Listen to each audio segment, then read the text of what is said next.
structure we've spoken about already. Should both Lyon and Palace be able to participate in the Europa League in your eyes? That's such a tough one. Look, Woozy outlines the argument, right? So just to remind everybody, John Sextor owns about 43% of the shares of Crystal Palace, well, Eagle Football does. They have a shareholder agreement. The sort of four, if you like, largest blocks, Steve Parish, and then Harris and Blitzer, Josh Harris and David Blitzer. They're a double act. So you've got four main shareholders. They have 25% of the votes each. Really simple, right? So I think we can all do the maths there. 3-1 wins. 3-1 wins every argument. Now, I've already said that Harris and Blitzer are block votes. Harris and Blitzer have been working for Steve Parish for, what, a decade, Matt, is it? They trust him implicitly. Steve's their guy on the ground. He's Mr. Crystal Palace. He helped save the club with his original gang of mates, most of whom have sold their shares. Not all of them. Some of them still got, like local businessmen, South London businessmen. But Parish is very much the life and soul. He's the, he's carried the flame. Textor loses every vote.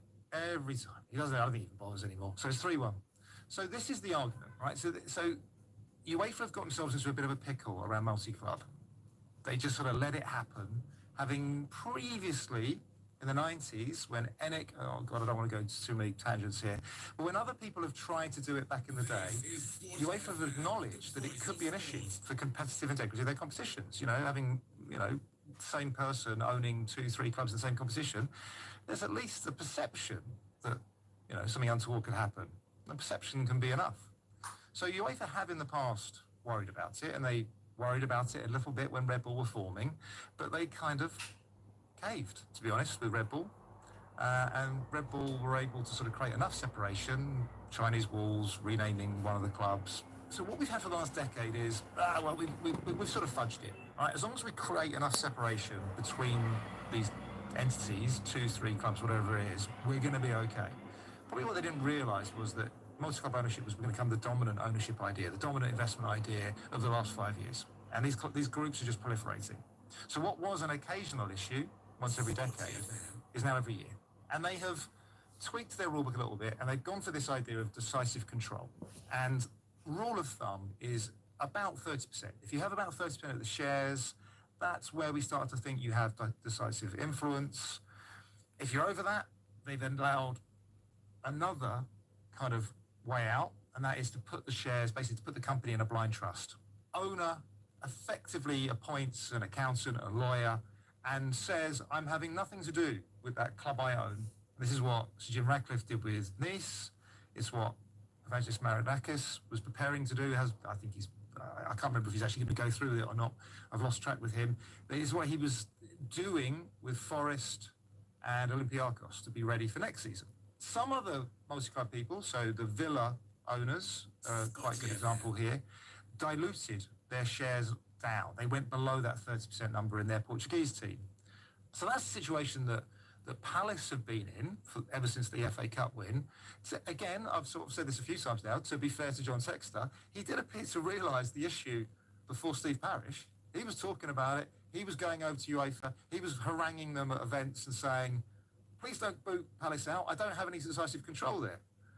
I get outvoted. Unfortunately, again, if you go with the precedents, if you go with the numbers, he's over 30, 43%. He does have some sort of negative controls. Again, I'm always worried about introducing too much complexity. He can block stuff. So, being able to block stuff could be an element of influence. John Textor he is great fun when he's going, and he has talked up his role in the Glasner appointment. I think he did, have that idea, but that doesn't play well, does it, when you're trying to sort of create separation? Oh, no one listens to me at Palace anyway. He had a good relationship with Palace's former sporting director, David Friedman. And I think this is where I do have sympathy for him at Palace. If you look at people who have put money into Palace in the last 4 or 5 years, it's a very short list. It's John Sextor. He put 80-odd million in, then he put another 30-odd million in when he had to do this Eagle Football thing to sort of placate Premier League against Steve Parish. He's put about 110, 150 million in. He basically paid for the new training ground. He's very upset about that he's not acknowledged for that. And I think I do have sympathy there. So, what does this mean? Who knows? Palace have done their thing. They tried to sort of separate it from the wild west of Eagle football. As things stand, and I do think this needs to be stressed, if he doesn't overturn the relegation, it is a condition of the license he will get from the French authorities that he has to be in Liga. So if OL's relegation stands, there isn't a problem. OL will not play in Europe next season. Now, Texter is unbelievably confident that he's going to overturn this. So then we go back to the Palace issue, and Woozy's the expert there. Yeah, I mean, it's also quite a complicated one for Palace, Woozy, because if you think about it, okay, you've got the Europa League uncertainty. You've also got players being linked to other clubs as well. Big players, Mark Gay, Eberici Eze, Doggy Freeman, sporting director's left his role. I mean, it's quite a turbulent time for that club, who should technically be celebrating some of the greatest moments in their history. It is an uncertain time for Palace, and that's not ideal, given that everyone should be celebrating the FA Cup win, celebrating getting into Europe for the first time, looking forward to going. So many Palace fans dream to go and watch Palace in Europe, and they should be allowed to have that dream and be able to be excited by that, rather than constantly looking over their shoulder and thinking, oh, are we going to get into Europe or not? And again, with, as you say, like, there are some players who are going to be in demand this summer. Jean-Philippe Mateta as well. Some of these players may stay at Palace if Palace get into Europe. If they don't get into Europe, then it raises question marks about whether or not they will stay for financial reasons and for the sake of their careers. These are some very, very good players. Palace done really well to bring these guys in. Mark Gay from Chelsea, obviously in what was it, 2021. Again, John Textor, his money, Eagles' money, or as it was then, John Textor's money, helped to bring in Michael Elise, Joachim Andersen, who Palace sold for a good profit to Fulham and replace really well, which is the whole idea of Palace's model. Textor's money did actually, maybe it was a bit harsh on Textor earlier on, but Matt made some fair points. But I do still think that the anger will be the ultimate sort of feeling. But especially if Palace do have to sell some of these. I'm not saying they have to sell, but like, if some of these guys, if there's a decision to make, Mark Gay only has a year left on his contract. He's very much in demand this summer. And so far, he hasn't shown any inclination that he's willing to sign a new contract. So it's a question of whether Palace decide to take the money that they're going to probably get offered this summer, which is below what they would have obviously had last year, or basically hope that they can change his mind or let him go on a free next summer. Mateta, he's always wanted to play for France, for the men's national team. And, as far as he's concerned, the only way to do that is to be playing in Europe, is to be playing in Europa League or Champions League, and that's his dream as well, is to do that. So again, these are big issues that will only be resolved when Palace know whether or not they're in Europe, and that uncertainty is a big thing, and it's slight for some people. I think it's clouding or overshadowing the success of the season. It was Palace, not to forget that, I haven't even mentioned it, as Palace's most successful ever season in terms of points in the Premier League as well. And there's so much to be happy about for Palace fans, and yet the end of the season comes, and a couple of days after winning the FA Cup, and suddenly it's, hang on a minute, are we going to get into Europe? I thought we were in Europe, and suddenly there's this concern about whether or not they're going to be playing, and what does that mean? What does that mean for the players? What does that mean for the finances? What's that mean for the ownership? And again, I come back to the reason that Texas sold, and I think it's probably partly to help Lyon with their finances, or largely to help Lyon with their finances rather. I'm sure there was a small part of him that from, at least from Eagles' perspective, with the reputation of having a club and being involved in a club, and then them not being able to get into Europe because of that, what potentially UEFA could decide is decisive influence. So there's a lot of moving parts here, and ultimately, the one thing that Tex has been consistent on with everything is that it's not the fans are the ones who will suffer the most here, and that the fans shouldn't be the ones that suffer the most.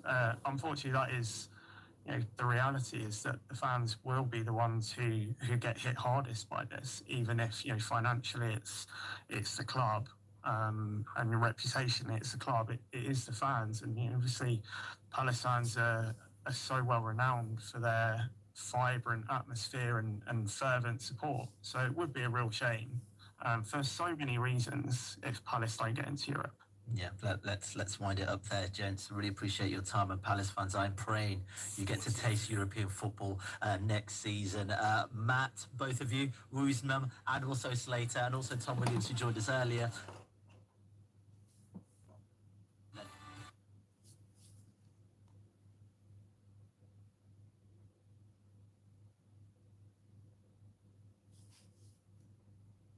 Games.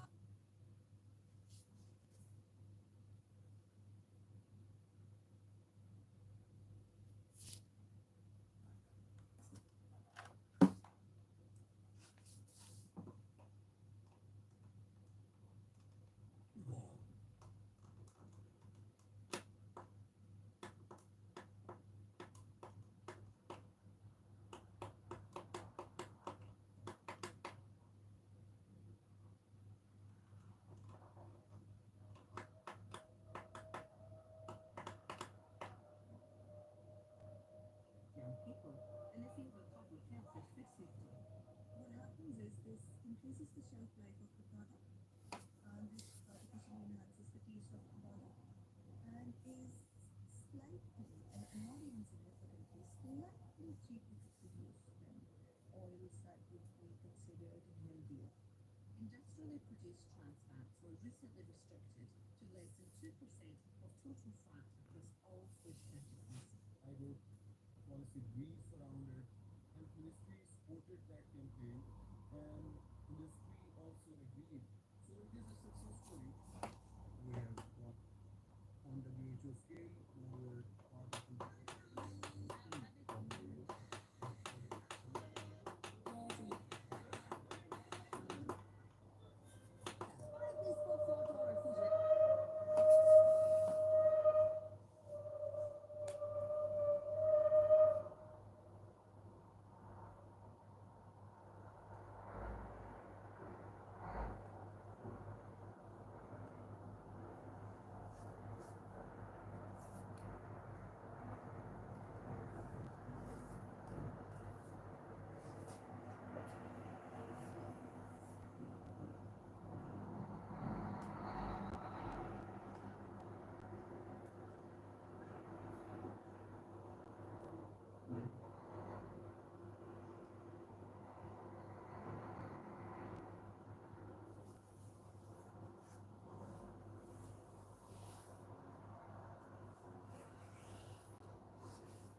traffic management arrangement is part of the ongoing construction works on the Accra-Tema motorway and extensions project to facilitate the central pier construction works for the expansion of the Tetepashi interchange bridge.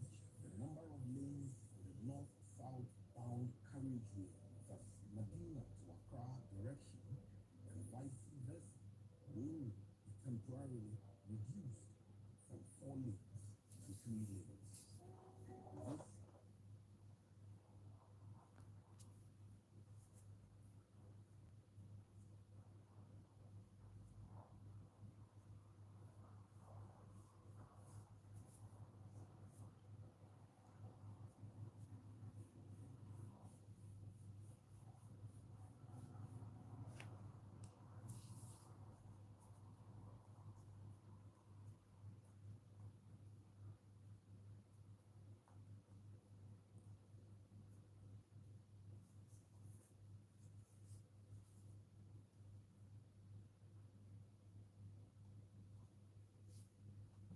Public Affairs Division.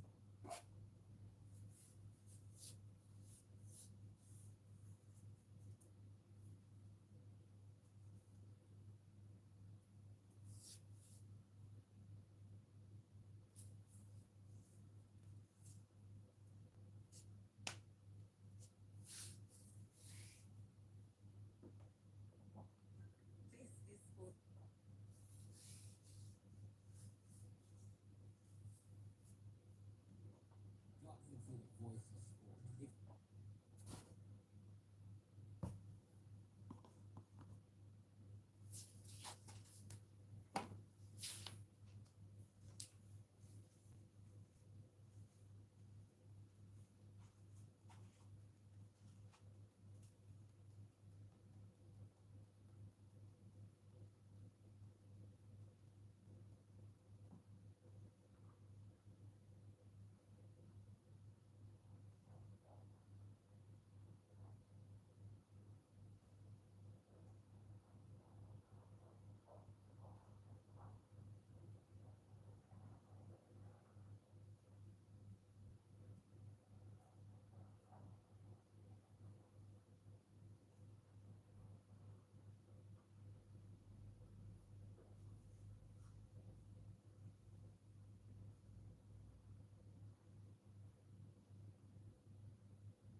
Now's the end of waiting and the purpose-driven leadership, pride and power.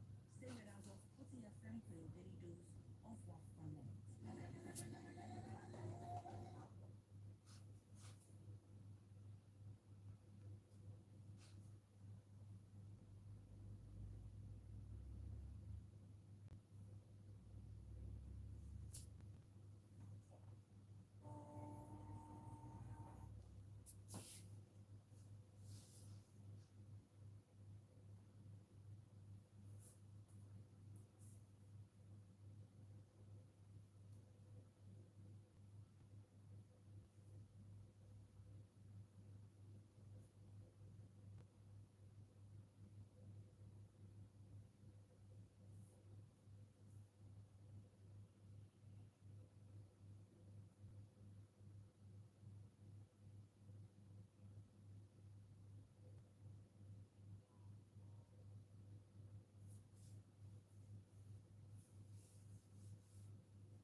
And the league to say that Liz Mazzini and Gillian Laurent have been made up after yesterday's Lionel Messi debate, especially over Turkey, and they are fortunately joined by debutant and possible emergency peacemaker, Premier Perfect. Right then, let's get you caught up on a crazy day in the Club World Cup.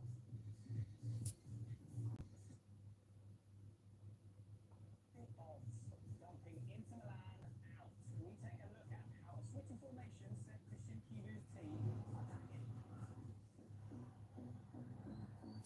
And sets continued as Al Hilal shocked Manchester City in extra time. Incredible stuff. Poor Premier, who is a Man City fan, has just come in and become a jinx. Sad times. Okay. So, plenty of activity on social media today. It has been a blockbuster affair. Make sure you get involved using the hashtag #ThePressCWC. Lots of talk about a 40-year-old Thiago Silva putting in a masterclass.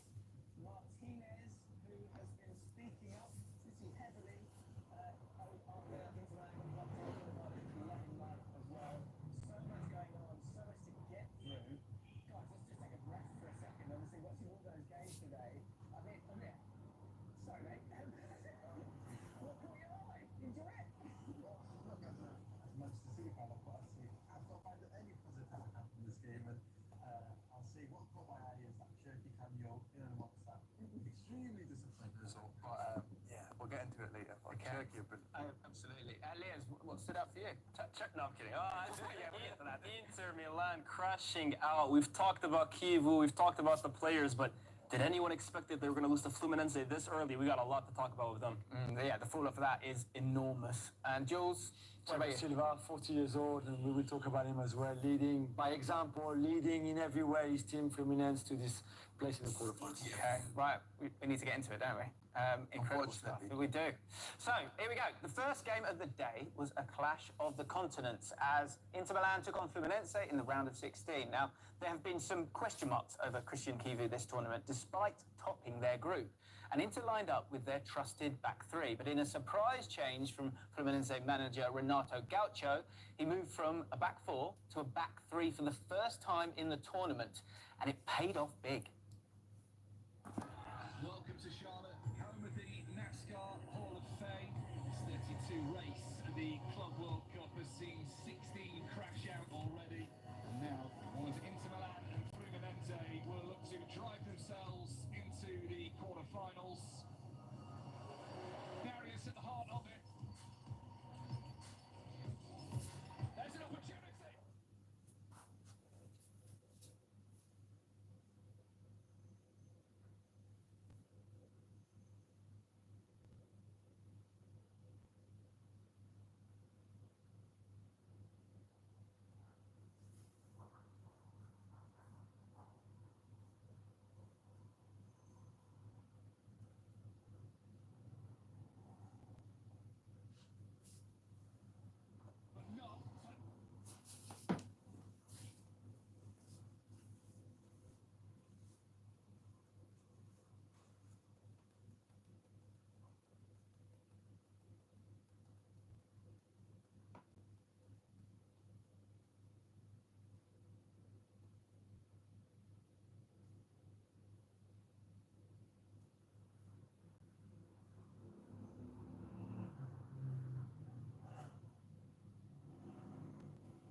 People with that victory against Inter Milan, and you can see the emotions here from Thiago Silva, who put in a stellar performance. He'd spoken about the fact that he was struggling with his hamstring, but it didn't matter. Even at 40 years old, Thiago Silva is still dominating against European teams. 1 in a billion player inflation there. Used to be a million. And the fans, of course, on Copacabana. Earlier in the tournament said to me after a Flamengo win, Rio will be destroyed. And I think it might be destroyed here as well. What I would like to sort of spot, if you can spot it, is there's one person just sort of standing still trying to play it cool. Should probably see him in just a second. He's right there, he is. This time, just not having it. Bit of a strange. He's in shock. He's in shock. We'll give him that. We'll give him that. So lots going on. And obviously in Brazil, they are absolutely buzzing with that, and so they should be. The biggest talking point, bar the result, of course, however, came from captain Lautaro Martinez, who dropped some damning analysis regarding one of his teammates. Concentrate on this one.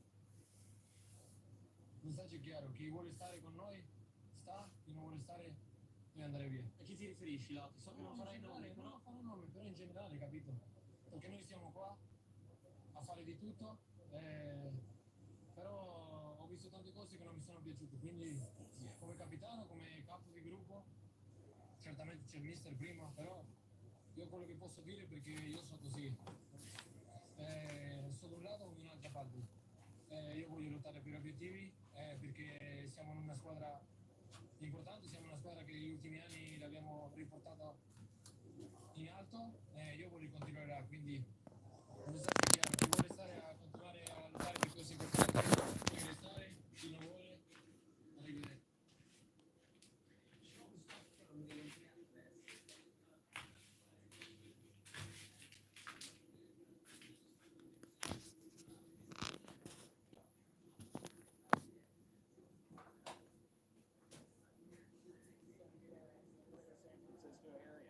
We began this tournament 2.5 weeks ago with 16 nations. Now we are down to 4, and actually 3 now, with the United States eliminating Guatemala earlier tonight.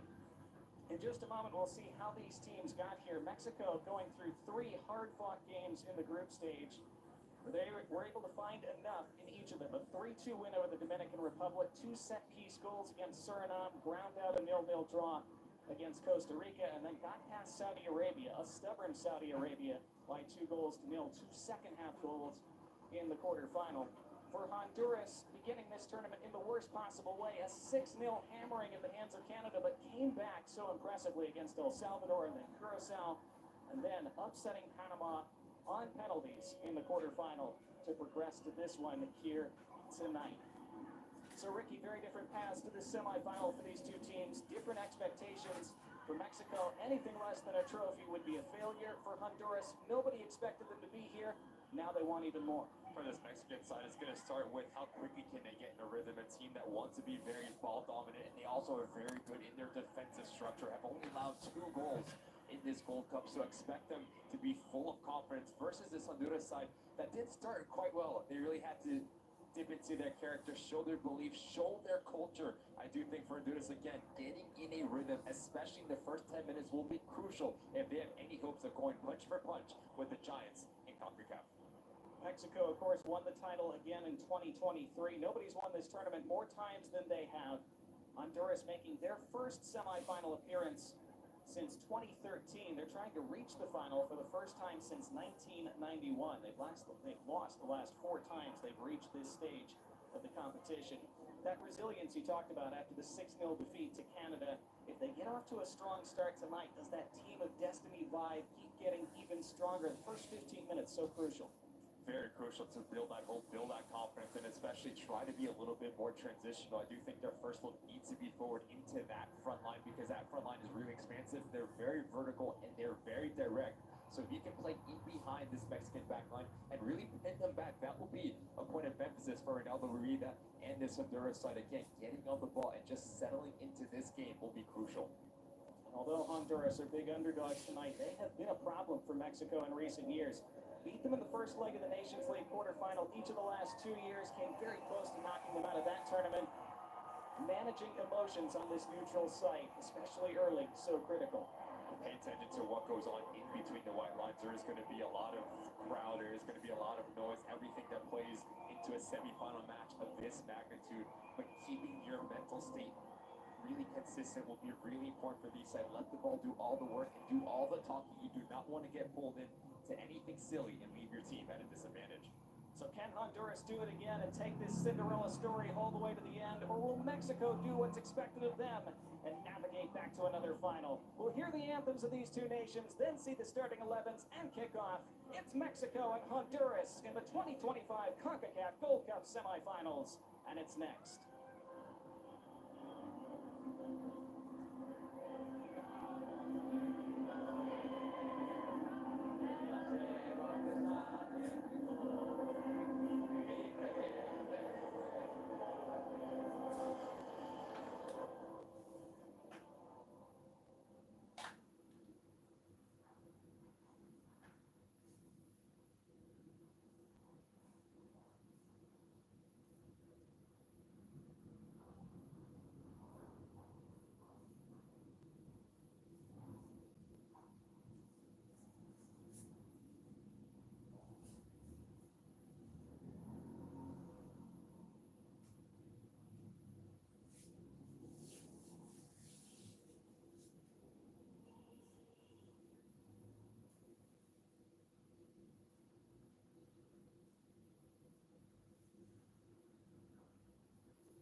Cup knockouts already. 2 big upsets in the quarterfinals. Now what kind of twists will we all live through over the next 90 minutes to decide the second finalist in this year's competition? Mexico in their black and gold kits once again. Those will become a favorite, them and their fans over this tournament.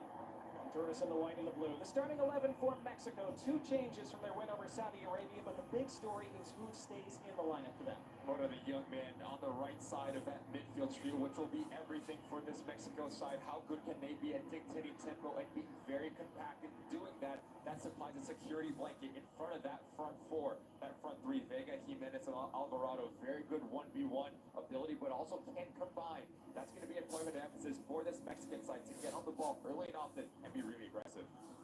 First look for Santi Jimenez to come off the bench at some point for them. Edson Alvarez captaining Mexico once again.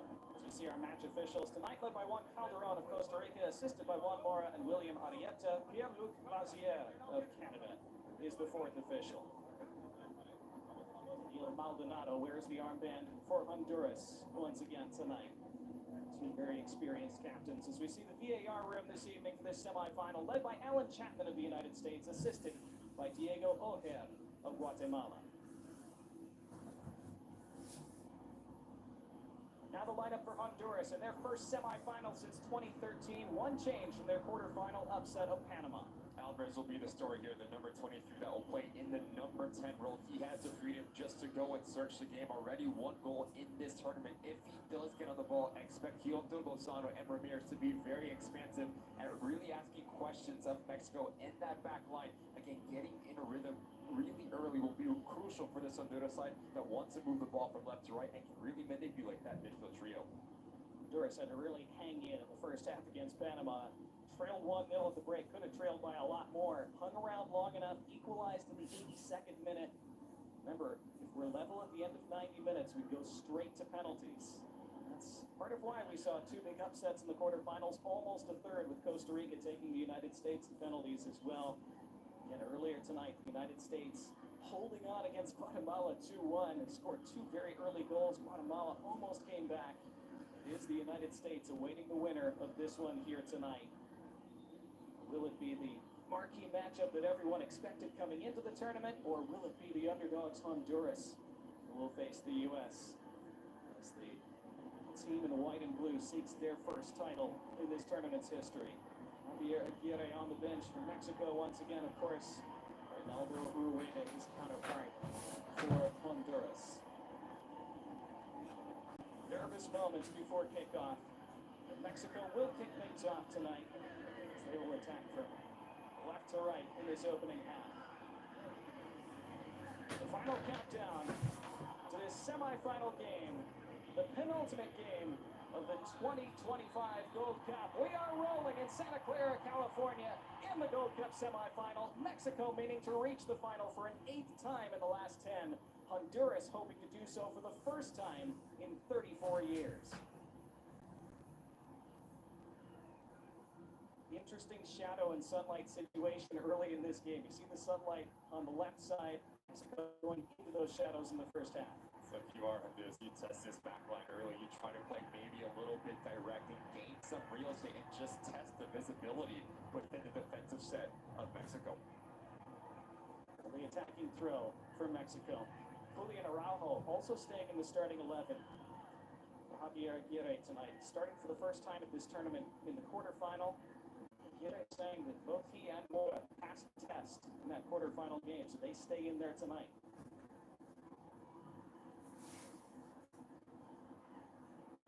Cesar Montes also back for Mexico in the center back spot, number 3 in black. He was suspended for the quarterfinal with yellow card accumulation. Yellow cards reset, by the way, after the quarterfinal, so the only way you'd be suspended for the final in this game is if you pick up a red card. 32 minutes in, you just see Honduras, all 11 players behind the ball, going to be really compact in their defensive set. So if you are Mexico, the ball needs to move very quickly and be as expansive as you possibly can to make you feel big. And switch of play takes it out to the left, and Mateo Chavez, just 21 years old. Just his 4th appearance for Mexico, but he's had lots of playing time at this tournament. Now Raul Jimenez trying to get himself turned. It bounces through and bounces wide. Early chance for Alvarado to goal kick. He was almost in, He was halfway in. It stayed out. Fantastic recognition from Alvarado. Just a come century, but it starts playing the ball wide. Nothing in that whatsoever. I love the interplay. Notice the movement from Alvarado. When he plays into Jimenez, yes, he gets a little bit lucky with the bounce, but unable to put it on target. Good action for Mexico to start this game on the front foot. Mexico in the Nations League semifinal against Canada in March benefited from a kind deflection at the top of the box that allowed Raul Jimenez to score early on in that game, which you could argue changed the whole tone for Mexico this year. They're trying to continue the positivity that they've had ever since, winning that tournament and to make it 2 trophies in a year going into the World Cup. And of course, they will be co-hosts of next year. So much at stake for them in these games as they try to keep that positivity back home, which, as we know, is always a fragile thing.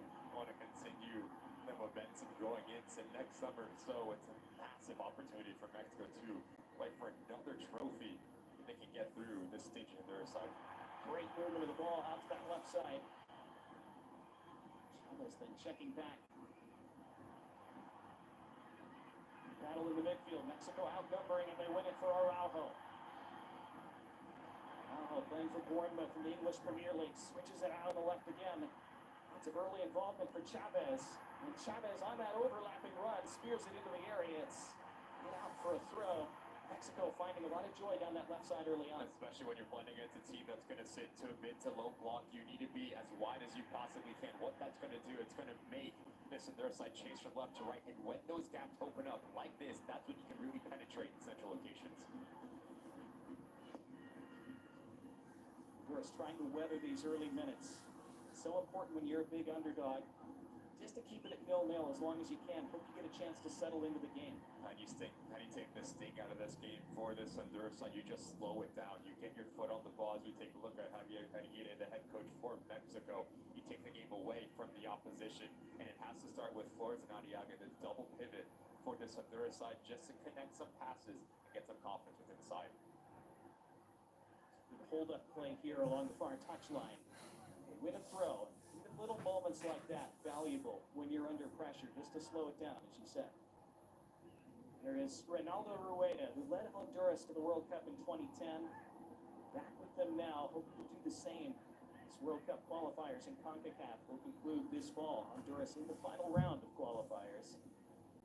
It's already been a very positive tournament here at the Gold Cup, even though it did not begin positively at all. That 6-0 defeat against Canada, it's turned around amazingly. Talks about the culture and this Honduras side to open this tournament up with a 6-0 loss. So easy just to hang your head and say it isn't our tournament and just kind of shrug your shoulders, but they actually galvanized together, done a really good job, took down El Salvador 2-0 for 2 really good goals with Kyoto and Ramirez. So a team that's just growing within the tournament, this Honduras side. 5 minutes gone. Mexico, as expected, almost all the possession. One decent chance. Roberto Alvarado early on. Honduras create a turnover. They have some numbers here. First chance for them to attack, and they throw it wide. Lozano had a man screaming for it on the left. That was Kyoto who wanted it to his feet. He took it on himself. First look for Honduras tonight. Just needs to be clean in here from Mexico. Notice the aggressive nature here from Lozano, but you need to play this ball into Kyoto. The left-hand side, it acres of space. Elects to shoot from about 30 yards out, pulls it wide. But a warning sign of how explosive this Honduras side can be once they do recover the ball. Most of this Honduras team plays domestically in the Honduran League. Lozano, one of the players who doesn't, plays for Santos Laguna in Mexico.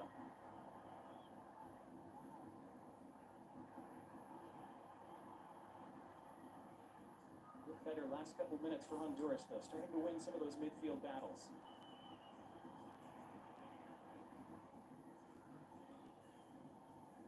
Pushing header down for Alvarado, a regular starter under Javier Aguirre. Push on Mexican player there. Play on, says the referee. Jimenez, first time out to the left. Chance for Chavez to whip it in. It was blocked. Really like what we've seen from Jimenez to start this game 7 minutes in as that focal point and that number 9. If he can be just part of the build-up phase, now you need Alvarado de Vega to be really direct at running in behind the back line of Honduras.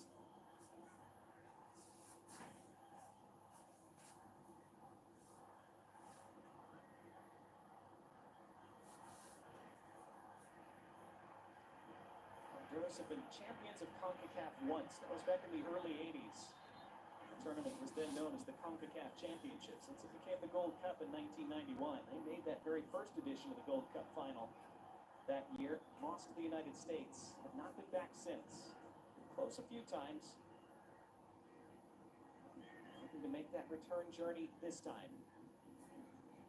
There are plenty of supporters here tonight. It is a pro-Mexican crowd overall, as you'd expect, but Honduras well represented throughout this tournament too.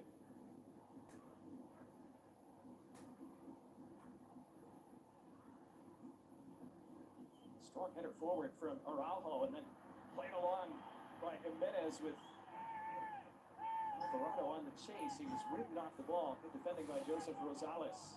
Plays for Minnesota United in Major League Soccer. Honduras trying to build something the other way.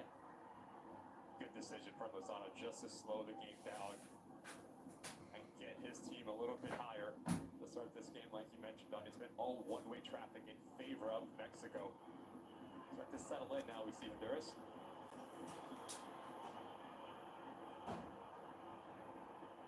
Flores trying to play one over the top into that sunshine.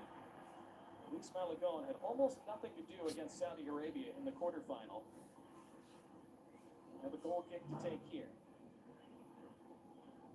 Talked about Malagón trying to establish himself as Mexico's new number one, with Guillermo Ochoa starting to phase out. He is on the bench tonight. He is available. But after being Mexico's starting keeper at the last 5 World Cups, Malagón has the opportunity to be the starter next year. Flapped at a couple crosses against Saudi Arabia. That has been the weakness for him. Hasn't really gotten punished for it so far. Honduras thought the referee's whistle had gone. Had not. It's a throw for Mexico.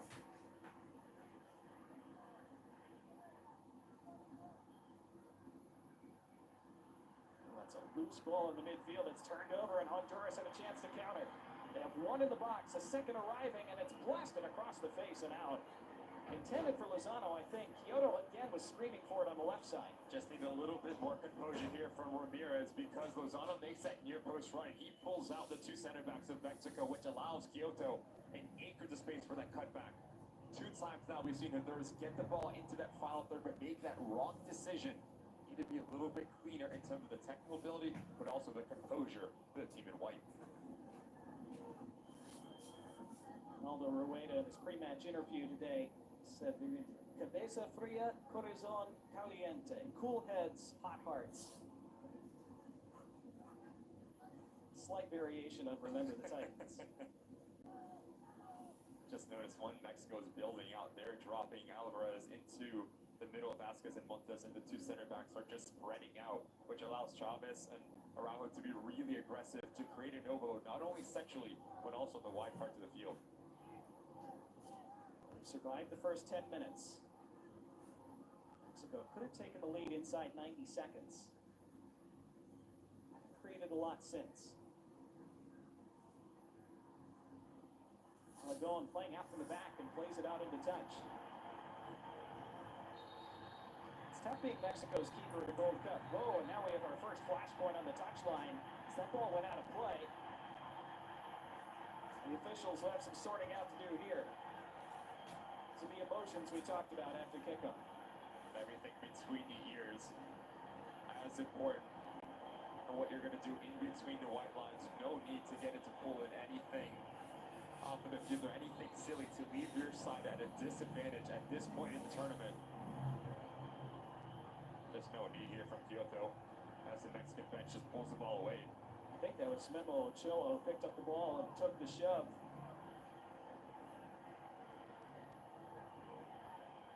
Kyoto could be in some trouble there. VAR will take a look at that. Just no need from Kyoto.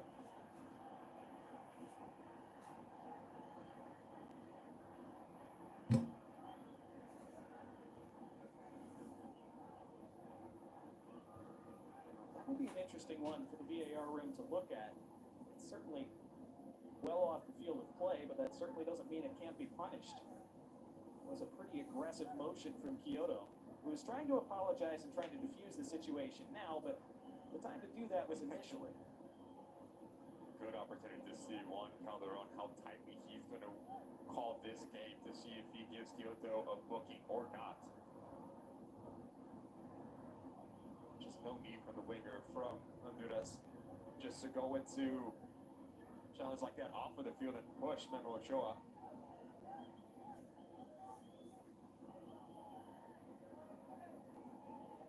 It's clever for Memo Ochoa, too. He knows what he's doing there, picking up that ball. He was hoping to get exactly that reaction. He goes into the book. He's saying, well, what about him? What about the guy who pushed me?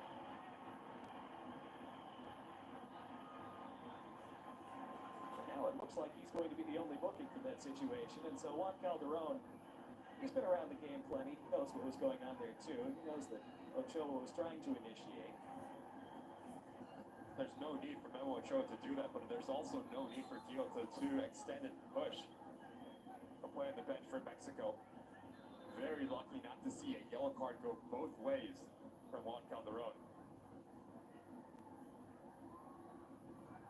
So after all that, it's a Honduran throw. We'll play the 1-2 back in the direction of Rosales. Late coming out was Hendrik Menjivar, who hasn't really been called on early in this game. After he was called on a bunch in the quarterfinal against Panama, single-handedly kept Honduras in that game for a long time with a string of terrific saves. And made a vital save in the shootout to help Honduras advance. That was after he'd had a rough group stage. This is played toward the Mexico backline, headed away by Cesar Montes, battling that sun.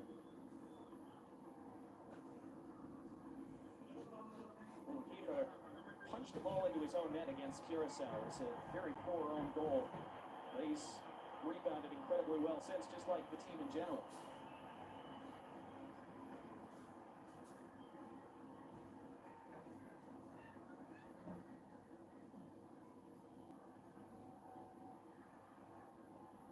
Sticking to the touchline and staying in play. And now a foul against Honduras. Whistle against Luis Crisanto.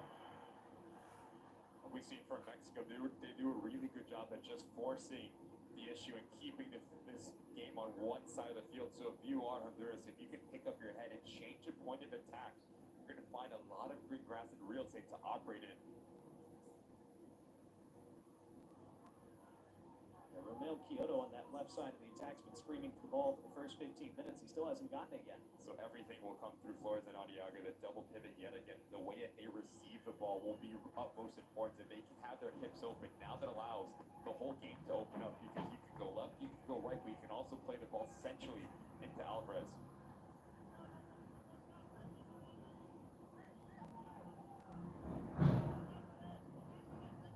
15 minutes played. Honduras doing pretty well since giving up that early chance. Mexico now still struggling to create from open play. That's been an issue for them at this tournament. So go from set pieces. It hasn't mattered in terms of the results so far. Honduras testing this right side again. They have 3 white shirts arriving, this time stepping onto the left foot, and the shot was blocked. Corner for Honduras, the first of this semifinal. Fantastic recognition from Ramirez. Quickly this ball gets turned over. He just takes off and really tests the shape of Mexico in that back line. There is a lot of green grass that they can just run into and be very vertical and direct. Good 1v1 ability, and in the end, Alvarez comes down and denies the ball across.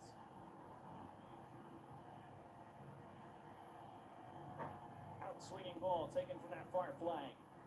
Lifted toward the top of the 18. First header won from Honduras. Second ball wouldn't sit down for them.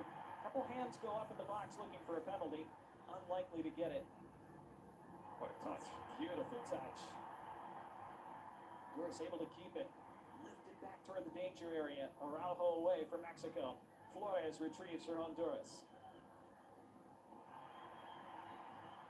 Starting to play with some confidence and swagger, Honduras now. Start to settle in, get in rhythm, and that is exactly what you and I were talking about for this side from Honduras. You want just to slow the game down and play it on your terms and take the thousands in attendance that are in favor of Mexico. Really good stretch here for the team in white. That's what they have to be careful, though, isn't it? Around that center circle area, Mexico flooding that midfield. Easy to turn it over there and open yourself up to that Mexico counterattack. As we start to see Honduras get on the ball a little bit more, now it all comes down to the decision-making of that back line. As we take a look at this action, that keeps essentially nothing in this whatsoever. Martinez goes down far too easily, looking for it. Good no call from Juan Calderon.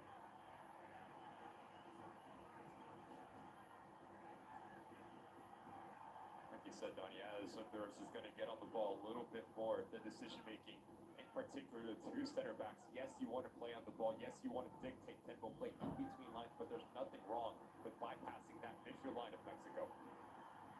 Luis Crisanto down this right side for Honduras. In a continuous run now. Crisanto trying to keep going all the way to the end line. Finally stood up by Mateo Chavez. He's starting to make a name for himself for Mexico at this tournament. Now Raul Jimenez looks to start it the other way. Slices the ball forward. Big collision there. Referee puts whistle, lips, and now stops play. Which way is this going to go? Looks like a free kick for Mexico as 16-year-old Gilberto Mora went down. Tough coming together here between Maldonado and Mora. Nothing in that whatsoever. No ill will. Just hard contact from the center back and the teenager.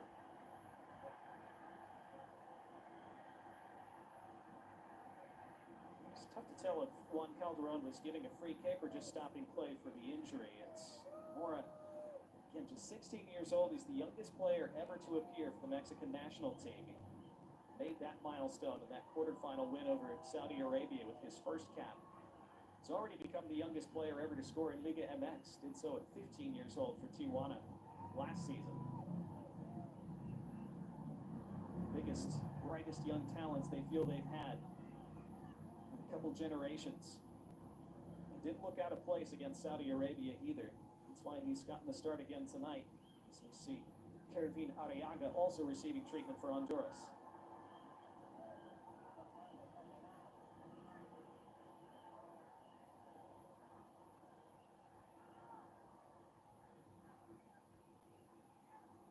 That last action, yet again, really difficult challenge. A lot of contact as Maldonado comes across. Initially gets to the ball, you just see takes out Mora in the action doing it. Hopefully the young man is okay to continue on.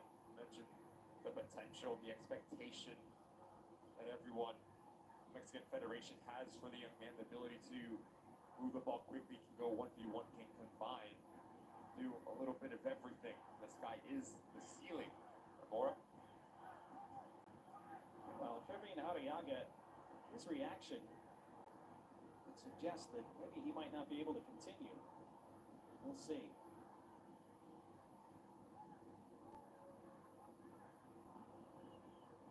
Honduras from the restart, playing with 10 for the moment.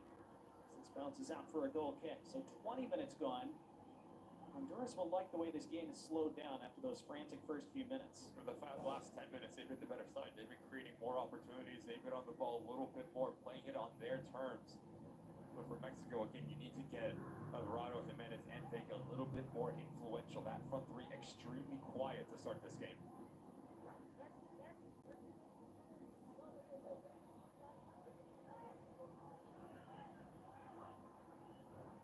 Cesar Montes from Mexico, leading them with 3 goals in the tournament. He scored those in the first 2 games, all from corner kicks. It's usually not the best sign when a center back is leading your team in goals. In a short tournament like this, you can make that work, but to your point, they need more from that front line. Needed a little bit more chance creation and more of a pocket presence in between the lines of Honduras right now. Right side of your screen, just no movement whatsoever from the attacking unit for Mexico. So that just plays into the hands of Honduras. They can be a little bit more aggressive at just condensing the space in front of them.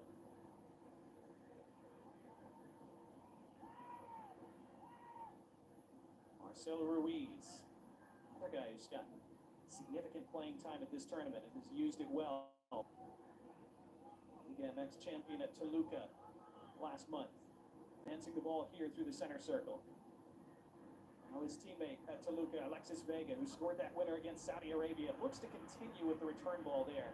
Cut out by Arriaga, who has continued himself for Honduras after picking up that knock a moment ago. Honduras looked to spring the other way on the counter.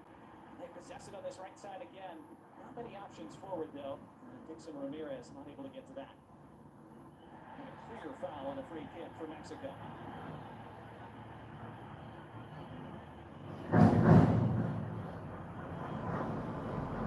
It's fair to say Honduras are trying to pick on the 16-year-old bit here physically. Rightly so. You test the inexperience, you text the youth, the use of this. Crisanto knows exactly what he's doing. Clever turn from Moore just to come around the corner. Just see how expansive Mexico is. Bottom of your screen. Raul is the right back, almost on top of that top line next to Jimenez. But just no vertical threat right now for Mexico. First half against Saudi Arabia looked a lot like this too. Not enough runs off the ball. They were much better after halftime. Here comes Mora now. Good ball. And Vega is tucked inside, trying to feed Raul Jimenez at the top of the box. Honduras weren't going to let them do that, and now they counter. And they have space on this right side again. Just one arriving in the middle, and the ball forward comes for a right-footed effort. First time for Anthony Lozano, who for the second time in this first half blazes it well over the bar. Transition moments are going to be crucial for Honduras and their success going forward. Their first look is always into a play that takes off. It's Ramirez, Lozano, and Kyoto. Three-man counterattacking opportunity. Good action and good effort from Honduras yet again. Trying to feed Alvarado. That was cut out, but cleaned up by Marcel Ruiz. Alvarado now. Tucking inside. Vega showed too much of the ball, got away with it because he got fouled. This is going to be a yellow card, the first of the match. Free kick for Mexico. Vega wants more than that. Card was shown to Luis Crisanto, who stayed on the ground.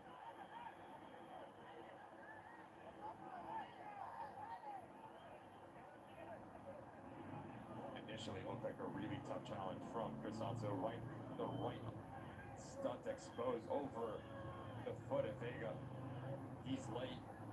Comes over that right ankle. Clear yellow card offense from the outside back of Honduras. Knows exactly what he's doing. This time's his challenge.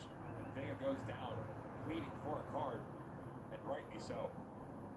If you're VAR Alan Chapman, how are you viewing that challenge in the VAR room? Dangerous for sure. Studs are exposed and Slade. I still think it would be really harsh to pull red here. I think yellow and have a stern conversation with Crisanto and say you're walking a very thin line for the remainder of this game will be the way that we see you on Calderon. But once your studs are exposed, you walk a very dangerous line.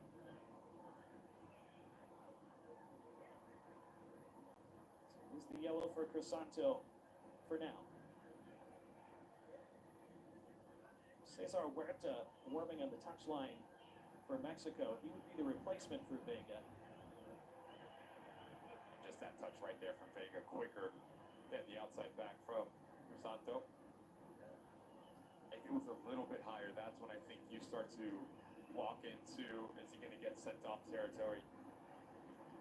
But nonetheless, a really difficult challenge. I think I should apologize to Vega too, because I initially said his touch was heavy, but looking at that replay, I think he knew exactly what he was doing.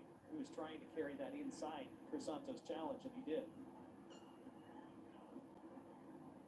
And now the message for Mexico, and I'm going to get it to their side as you continue to test Crisanto on a yellow card.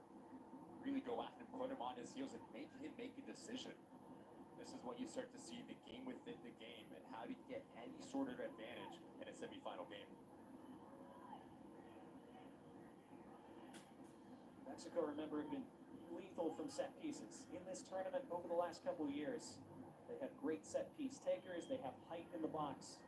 I mentioned Cesar Montes, 3 goals from corners already at this tournament.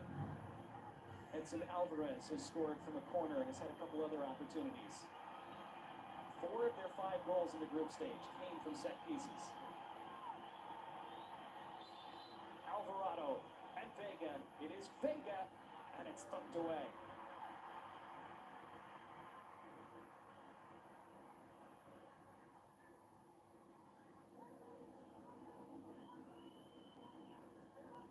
Most of Vegas' danger from corners and sets has been on outswinging balls. That was an in-swinger, not quite as good this time. You need to bypass that initial line of pressure, because then you really cause some chaos for the opposing goalkeeper and that back line.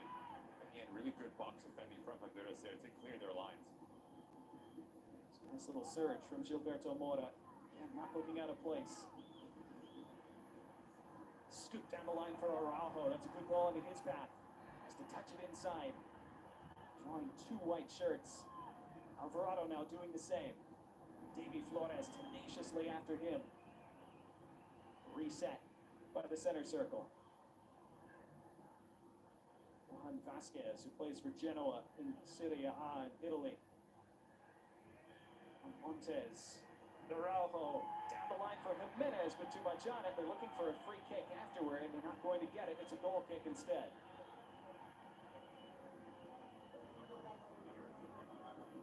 Just needs to be a little bit cleaner here from Mexico once they do get to the final third. That's a foul. As Gifta comes across, he takes out Araujo. Calderon misses this one. It should be a free kick in favor of Mexico.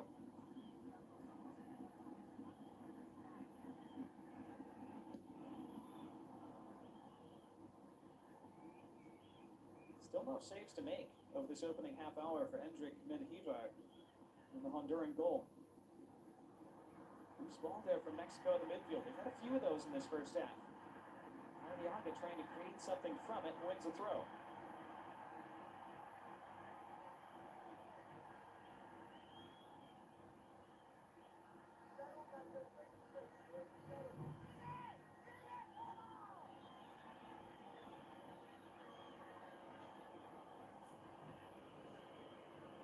Stadium where Mexico have some history since it opened just over a decade ago. History hasn't been great from Mexico's standpoint. Famously lost by 7-0 here against Chile. Copa America Centenario nearly a decade ago. A couple other defeats at this stadium as well, hoping to make better memories tonight.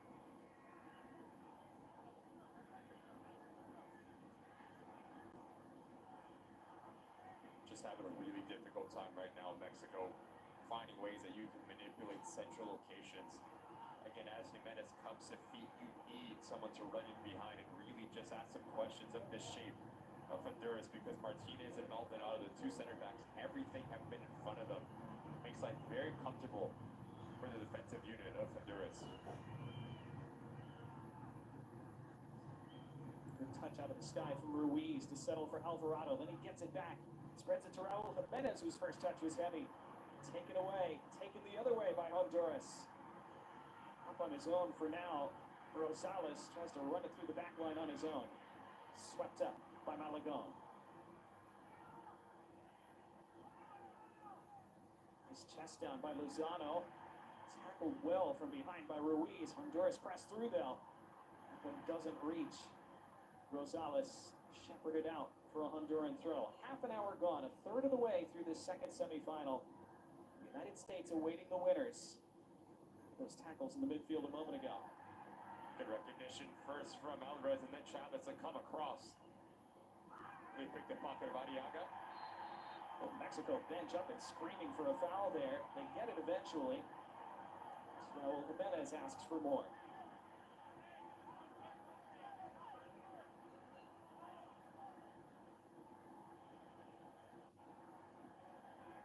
Such a smart player, Raul Jimenez is the striker for Mexico's ability to bring in his teammates in a really difficult challenge. Again, little push out from Rosales into Kyoto, right in front of the Mexican bench. They do not take kindly to it.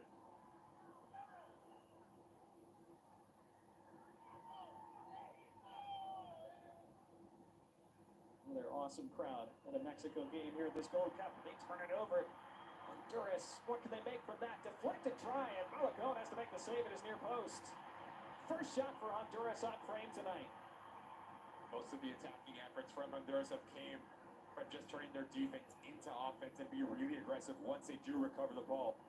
Ramirez, Lozano, Kyoto do not need a second invitation just to run and be very direct.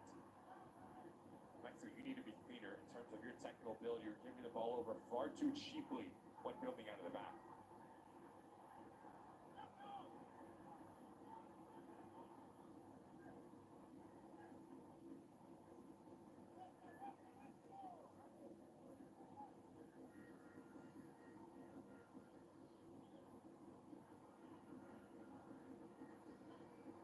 this is where it's been tough to analyze Mexico this Gold Cup because it's been a lot of sequences like this, struggling to create, but they've won their games. This one into the middle for Alvarado, checks back in, pulls it back for Vega, who skied it.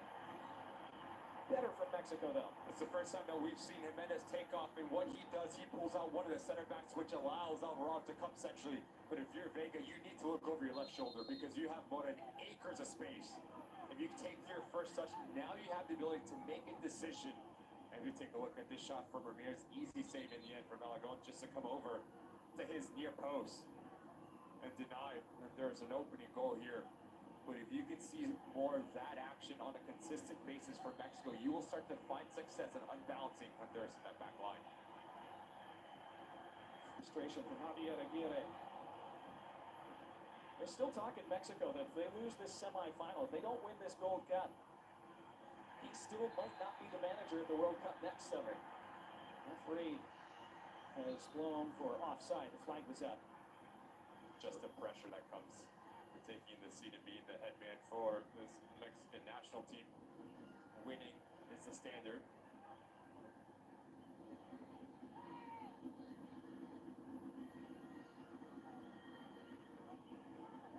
Canada, one of the pre-tournament favorites, going out shockingly in the quarterfinals against Guatemala. Guatemala gave the United States an incredible run earlier today after falling behind by 2 early goals. Here's Davy Flores advancing it for Honduras. Trying to slice it to that outside man. Didn't quite reach as Vasquez was in the way. Vega in some space. Alvarado finds Araujo.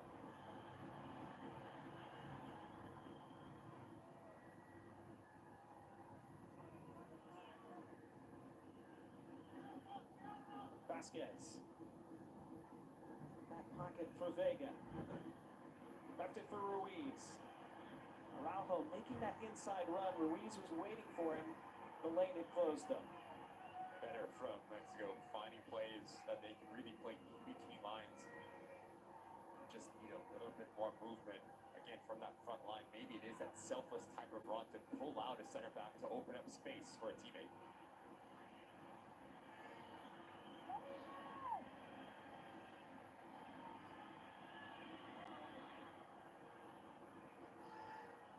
Chavez lost it and commits the foul.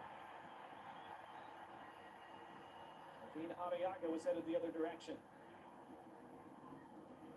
And just a bit sloppy here from Mexico. Heavy touch, well read from Arriaga just to come across and just slow the game down and give his side the ability to breathe and gain some real estate higher up the field.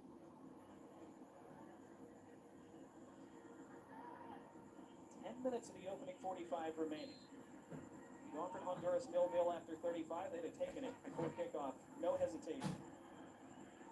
Again, no extra time until we reach the final of this year's competition. Straight to penalties after 90 minutes if it's level. It happened 3 times out of the 4 quarterfinal games. Alvarado for Mexico. Has Araujo making a run. Feeds toward Araujo, left it a bit short. Honduras can't get out, and that's a poor challenge, and it's going to be a yellow card against Anthony Lozano. Second booking for Honduras.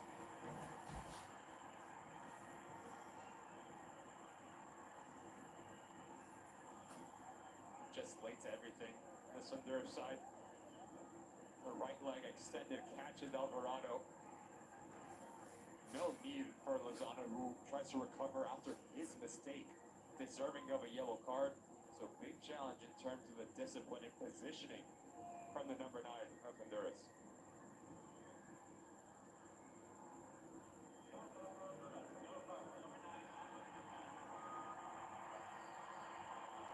Honduras with their starting striker, their starting right back, both on yellows late in the first half.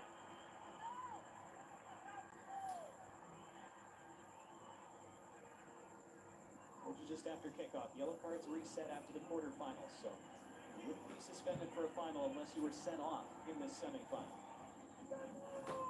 More importantly for Honduras right now, one of these dangerous Mexico set pieces that they have to defend. Drickman, Kibar trying to get people's attention. Not easy to do in this loud stadium at Levi Stadium in Santa Clara. Swung in by Alvarado. Good ball, but Menjivar dropped it. It's still loose, still alive, scuffed into the middle, and somehow falls into Menjivar's hands. And he thanks his lucky stars and whatever else caused that to somehow end up in his hands.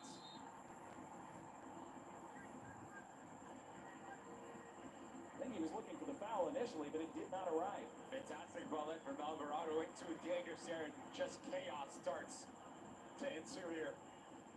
Fortunate that this ball ends up in the hands of the goalkeeper, and Ivan unable to command this 6-yard box. You need to punch this ball up and away and not allow Mexico a second bite at the apple. Maldonado doing just enough to get in front of this ball to end up in its goalkeeper's hands, but nervy moments for Honduras when defending their 18-yard box. You can see why no foul was given on the replay there. He ran into his own man. But as a goalkeeper, if a ball is pumped in, especially right on top of your 6-yard box, you need to command it.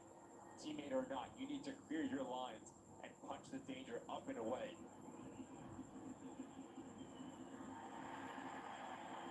Referee started to blow for a foul. Now plays advantage for Mexico. They utilize that advantage. Honduras have been able to get back into their shape now. These are dangerous moments for Honduras, though. Mexico improving their late in the first half. Can they find the breakthrough before halftime? Swing moment in the game. Starting to figure out Alvarado Vega coming a little bit more centrally. What that's doing, that's supplying Jimenez some players that he can bring into this game, but also allowing the outside backs to push up. So now you have width, you have verticality, and you have numbers centrally in between the lines for Mexico. So over the last 5 minutes, starting to figure out the areas that they can really operate in.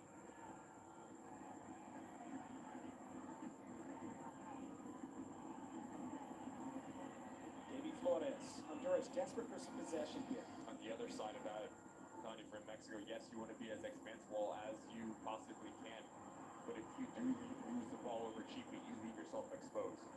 So once Honduras does recover the ball, their look needs to be forward. Aliaga forced wide by 2 Mexico defenders. It's in Alvarez. That's part of what he does so well, shielding that back line at that defensive midfield spot.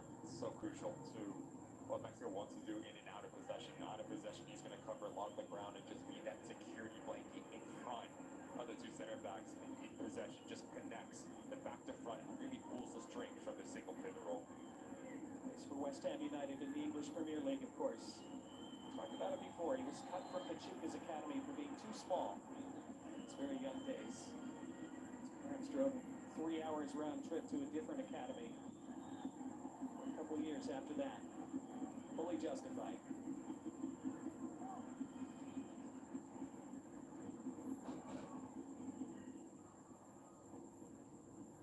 Vega trying to start toward the opposing goal, and he's able to motor away.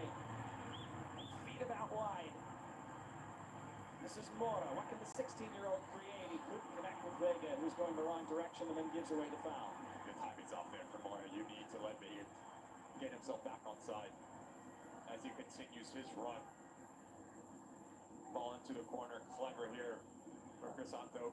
Just last second come across Vega, create the contact, go down, and just give his side a second to breathe and push higher up the field. Final 5 of the first half now. Honduras just want to get to half. Regroup. Mexico eager to find a breakthrough before then. Interesting back header from Davy Flores. It works out. Especially for that setting sun. That's a little dangerous.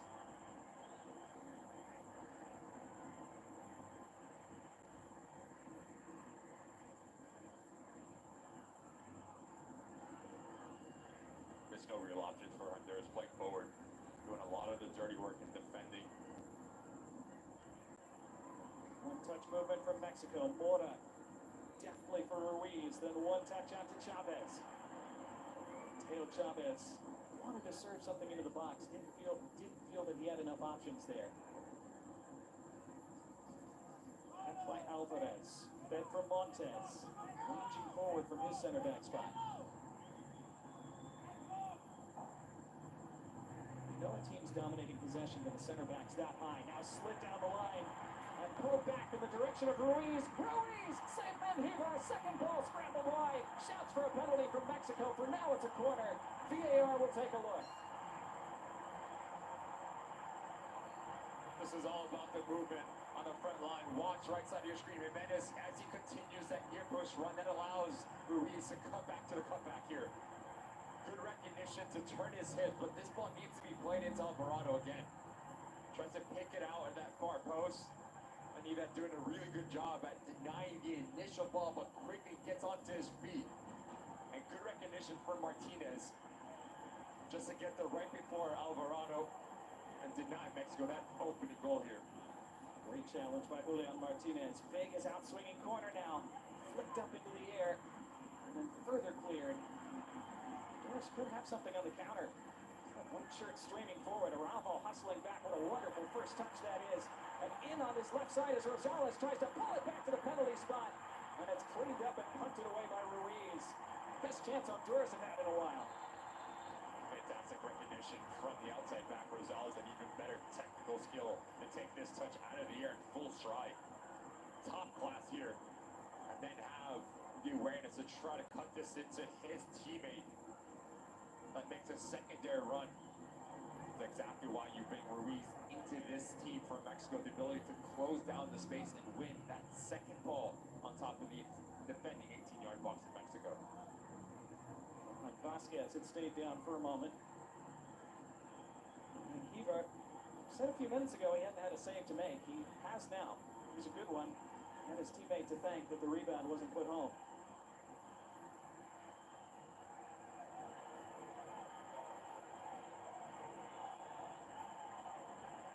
Attacking throw for Honduras.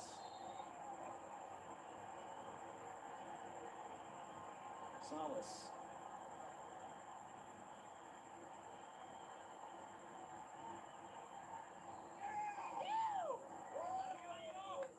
Something can come from this.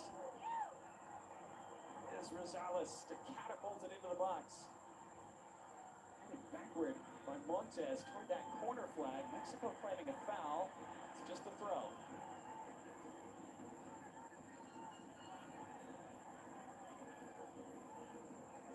Rosales looks like they'll try the long one again. Again, the launch. Again, Mexico are there defensively. And Jimenez trying to shield and distribute, can't do it, and having it go between his feet. As Dixon Ramirez, as he cut in from the right, rolls out for a Mexico throw.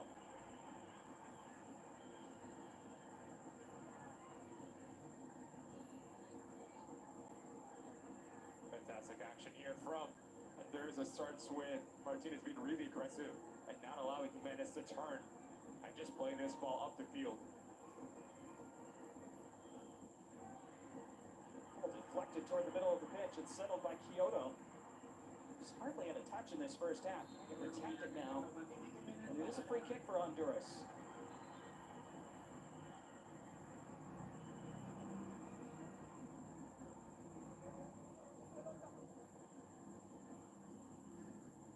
So we are into stoppage time. Waiting the official confirmation much there will be, but it is a free kick for Honduras. Shadow covering most of the playing surface now. It is 6 minutes, so still 5.5 to go in this first half. Honduras playing short.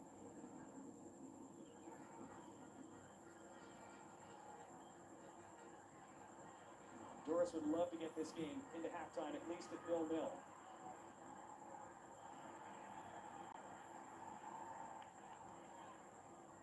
Mexico goal before the break would change everything, just as it did against the Dominican Republic. Bent into the area toward the near post. Honduras able to settle there. Trying to feed it back was Lozano. It's blocked out. This will be a corner for Honduras, just their second of the game. Fantastic work here from Lozano. First, a technical ability to bring it out of the air, but notice the strength as well. We take a look at this action from Mexico. I love the secondary action from Ruiz, and then the turn to create a window and try to find that far post. But look at the left side of your screen. Alvarado anchored to space.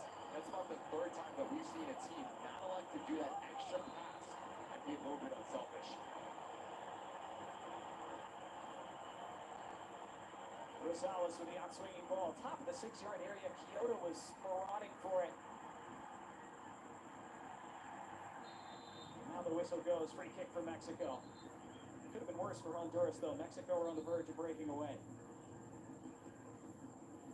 Good work from one of the teenager for Mexico. Trying to battle it out with Ramirez.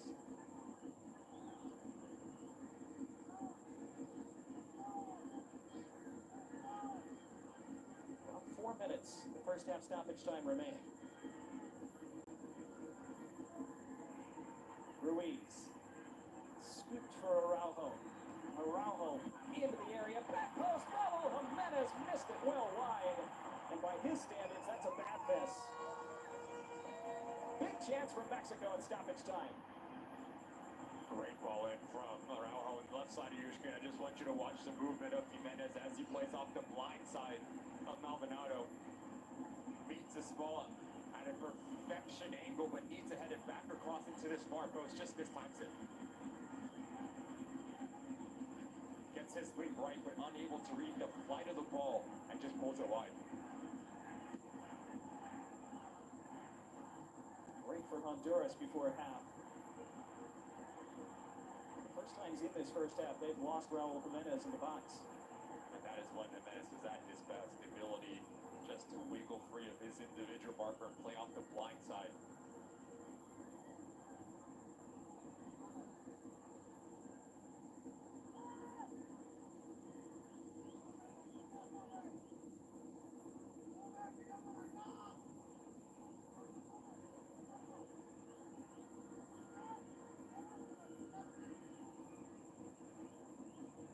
Hush over this crowd at Levi Stadium. These closing stages of the first half. This Gold Cup semifinal. The United States will play the winners on Sunday in Houston. Mexico seeking their record 10th Gold Cup title. La Décima, as they call it in Mexico. It's been an obsession for the last few weeks. Honduras have never won the Gold Cup. Into the final once. Not expected by anyone, even their own fans in many cases, to be in this semifinal. They are there now. They're right there before half. Here come Mexico, though. Mora scooping it in the direction of Alvarado. Lifted to the edge of the box. It might fall for Alvarado. It does. It rolls all the way through for Levi, who can settle.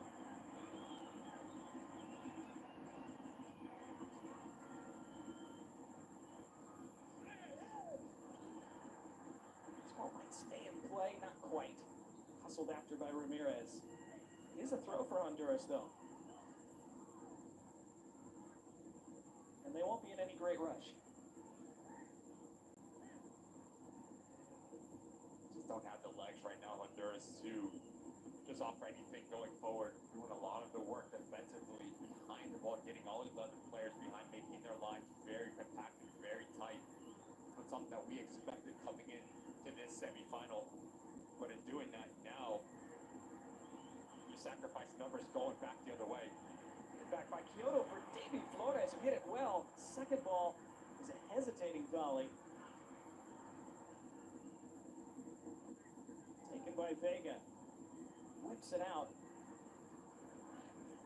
Flores down for Honduras. That initial volley from Davy Flores looked like it was going to travel. Hit it well. But technical ability from the center midfielder. Good ball here.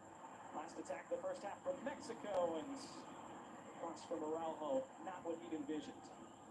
That might do it for half one. In semifinal number 2. Take a look at this action here. Brave from Vasquez. Notice how he keeps his arms tucked in, not to make himself bigger. Experience from the center back for Mexico. VAR era, that's what you have to do. Textbook. At the 6 minutes, Juan Calderon blows the halftime whistle. Honduras will be happy to hear it. They'll be the happier with how this first half has gone, at least in terms of the results so far. Mexico, as expected, had more of the ball, had the better chances, not as many chances as they would have liked. And at the break, in this second semifinal at the Gold Cup, it is Mexico 0, Honduras 0. For Mexico, you need to be clean.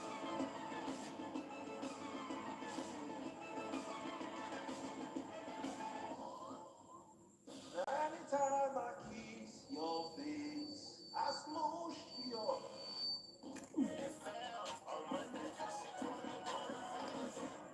much you bet?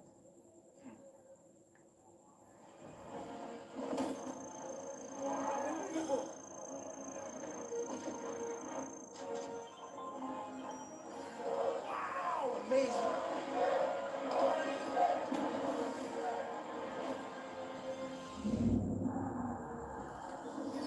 New user. Mourinho's. Assemble. Activating the Special One experience. Push, push, push, push. It's a multi-bet. We need to give 1000%. We always push to the limit. It's 2 goals up, boss. Cash out. Cash out.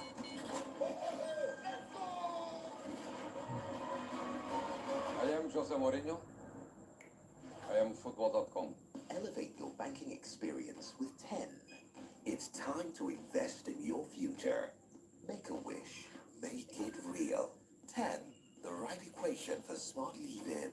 10 is more than a number. It's the victory of financial peace of mind. 10. The ultimate slam dunk in banking. 10. Smart banking for smart living. Download the app now or visit 10.com. Breaking news out of Stamford Bridge. And Shola to Chelsea. Here we go. Come on, new guy. Come on.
semi-final.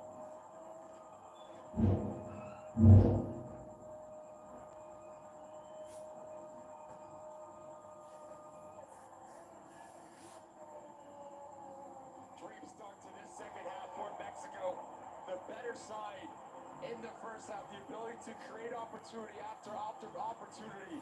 And they are at their best when there's movement ahead of the ball and they are making the right decision.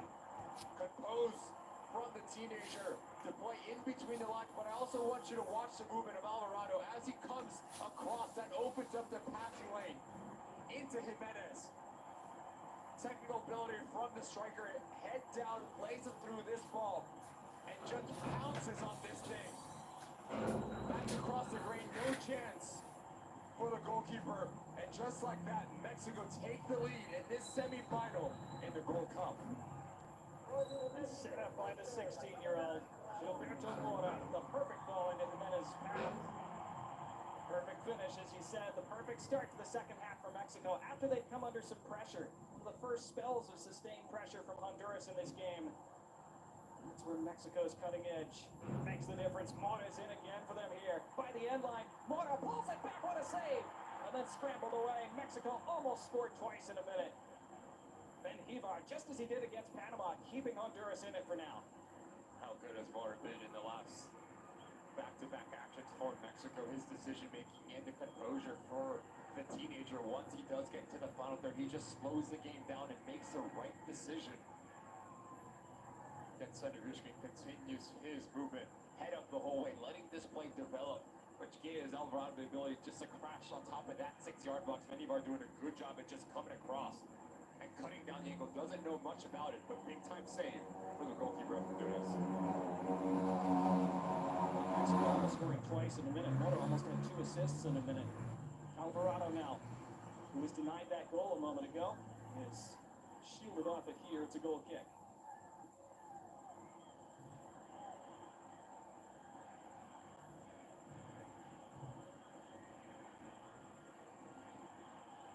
Interesting seeing Alvarado make so many central movements in this game. He's been criticized a lot by Mexico fans for checking up a lot, pulling balls back, not making those vertical runs. Much more active in that attacking third tonight.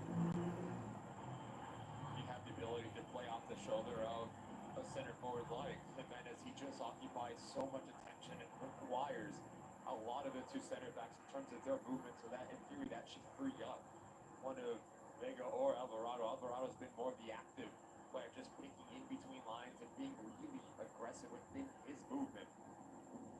And as Mora comes centrally, Alvarado actually made that run from inside out, which opened up the passing lane into Jimenez and eventually found the back of the net for Mexico. Mora. Jimenez. Jimenez turns goal side, wrestled down, free kick Mexico. Such dangerous moments for Honduras, who are in danger of being swamped. Jimenez just a nightmare to defend. A complete number 9 ability to drop in and be part of the build-up phase. So comfortable with the ball at his feet. Clever as he goes down. Flores draws a foul. Good opportunity here for Mexico to try to get their second within the first 10 minutes of the second half. Alvarado and Vega around it.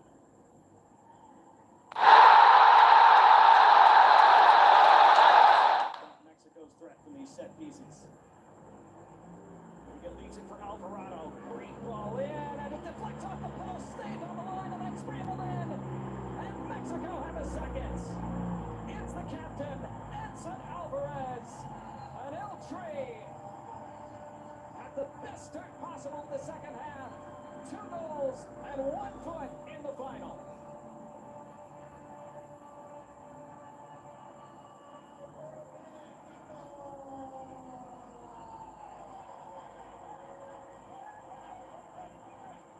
Ruthless on set pieces, as we've seen in this 2025 Gold Cup for Mexico. The ability to put in a quality service, but also just get numbers and be aggressive. Great ball in from Alvarado. As it does seem to be onside, Alvarez doing a good job at just staying with it. Getting himself into a dangerous area and just rewarding bit of confusion between Maldonado as the ball pops around. Not going to find an easier finish there for the captain of Mexico to double their lead moments after coming out of halftime.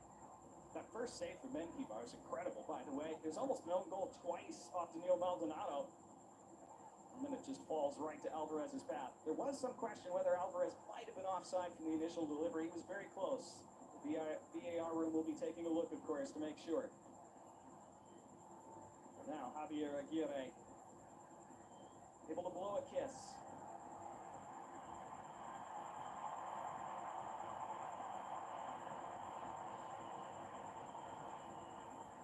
Well, they scored their first goal of the tournament from that corner just before halftime against the Dominican Republic, after Mexico had struggled through most of that first half. Well, appears to have added potentially lethal second, but referee Juan Calderon saying, just hold on. Telling the other Mexico players, look, it's not my call, it's out of my hands right now. I'll talk to your captain, nobody else. It is being checked for potential offside. You're very close from the replay we saw it.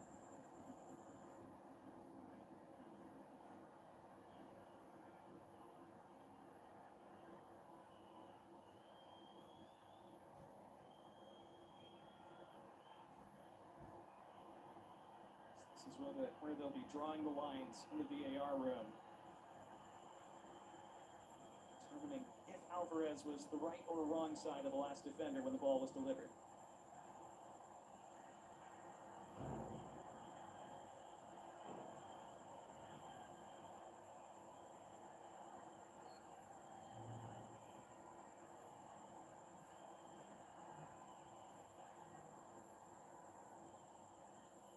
These are the moments as a center referee where you just have to make wry smiles and looks at the players as they question, what's going on? What are they saying?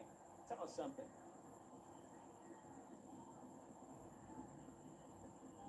Mexico waiting to see whether they indeed have a 2-goal lead. For Honduras, hoping, praying that they catch a break here to stay within one.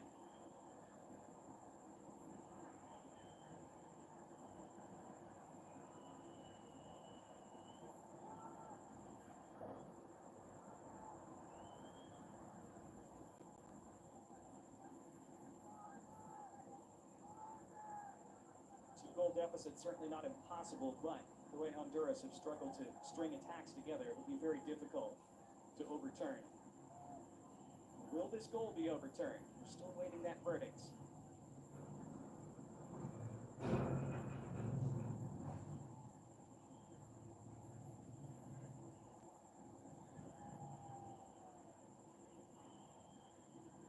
Decision has been reached after VAR review. He will go to the monitor, Juan Calderon. So he has been called to the pitch side monitor by VAR Alan Chapman.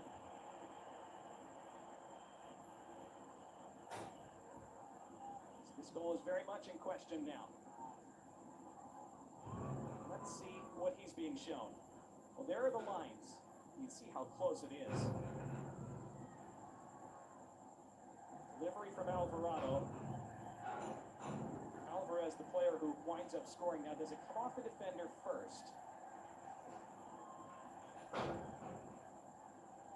So it comes off the defender first, of course.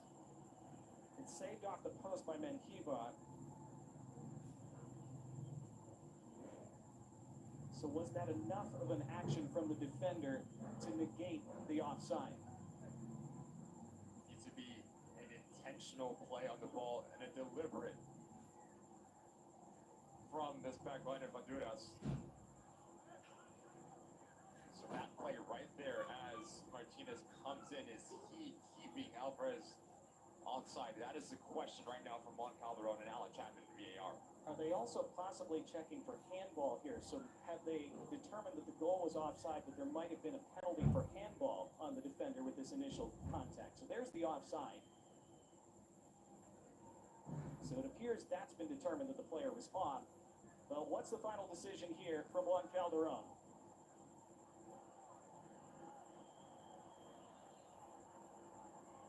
Offside.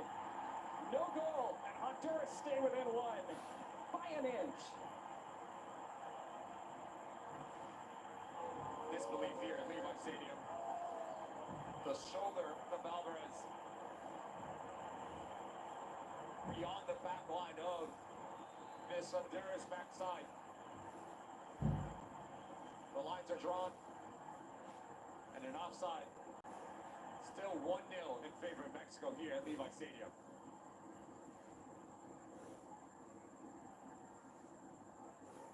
Well, incredibly obvious to say it's a huge break for Honduras, even more so because that took so long.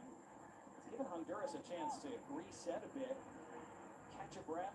After catching a break, could they scramble themselves level here? They have it in the attacking box. The back heel attempt flicked off Montes, who then clears it out for a throw. An hour played now. And so Honduras only trailing by a goal to nil after it looked like they conceded twice in swift succession. Luis Crisanto will take this attacking throw.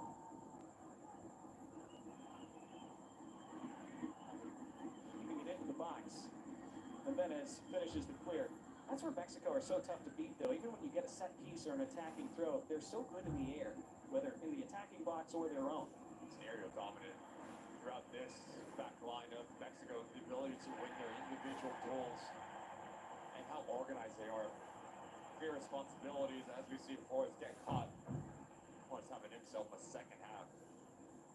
Just so good from the teenager for Mexico. The ability to play tight spaces, decision making. Putting on a show here. It's coming out of the half.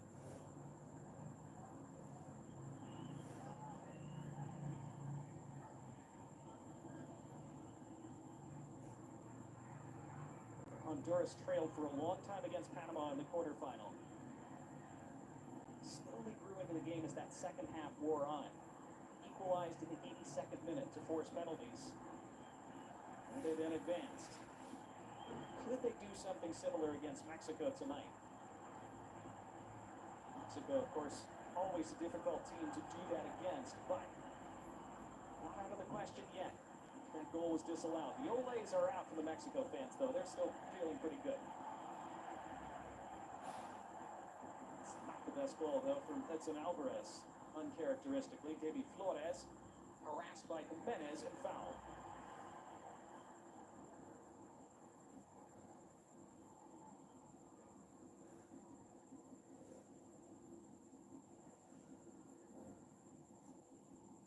Take a look at this goal from Mexico. Great off the ball movement, and what a strike that is. Defended behind from Jimenez. Hits it so pure and so clean. No chance for many guards just to come across and deny that strike. Great goal from an experienced striker. It's 41st goal for Mexico.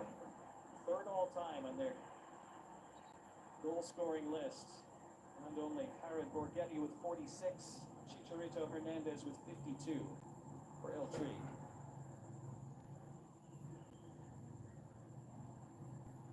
Notice tactically for Mexico, shifting into almost a 4-2-3-1 in possession. So now you have Ruiz next to Alvarez, which allows Mark to come a little bit more central, which is where he is more comfortable because he can play in between lines. You can combine with Jimenez, and then you have the movement of Alvarado and Vega being really direct and very vertical. A nice little tactical wrinkle from this Mexican side.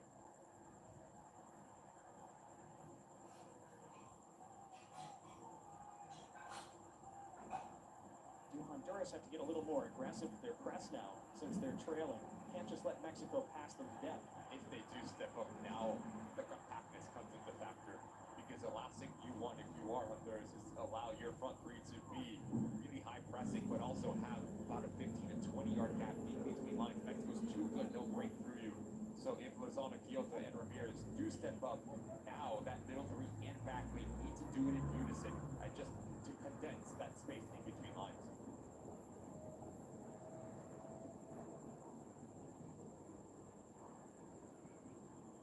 Mexico winning almost every aerial ball. Possess here with Alvarado. One touch from Jimenez out wide to Mora. Those three combining so well. Mora patient. And whips in the cross to the back post. He was trying to pick out Raul Jimenez again. Great defense defensive header from the captain, Daniel Maldonado. Mexico corner. Just comes with want to be able to search the game into freedom to go as he sees fit. This time pulling out to the right-hand side. Fantastic positioning from the center back to deny Jimenez a header at the doorstep.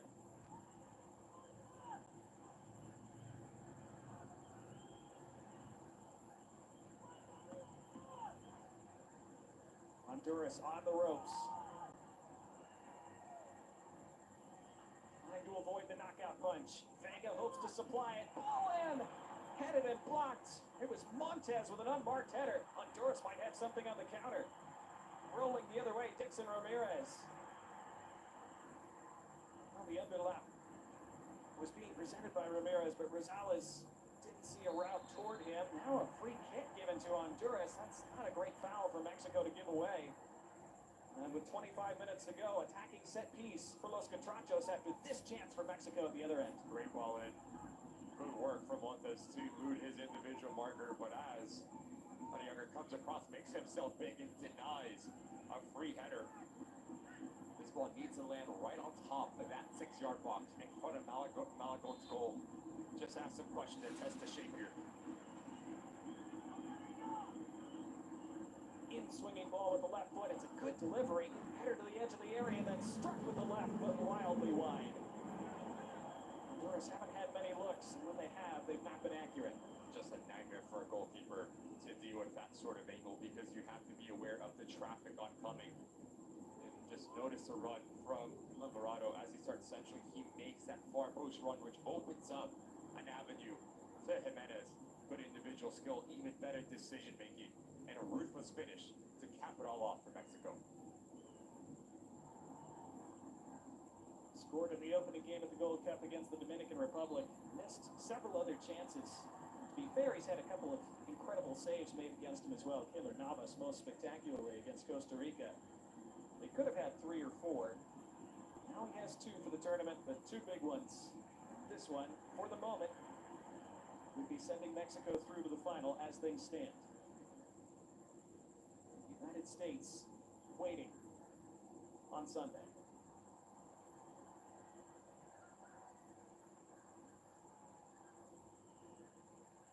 Honduras still hope to have something to say about that, though. Not created much. Might only need one moment. If we could get this to penalties, they would certainly settle for that. Just as they did against Panama. Vieira Aguirre knows it's not done. Since he's taken over, though, last year, Mexico have done nothing but get results. Often not pretty, but that's his style. It's not pretty, but it's effective.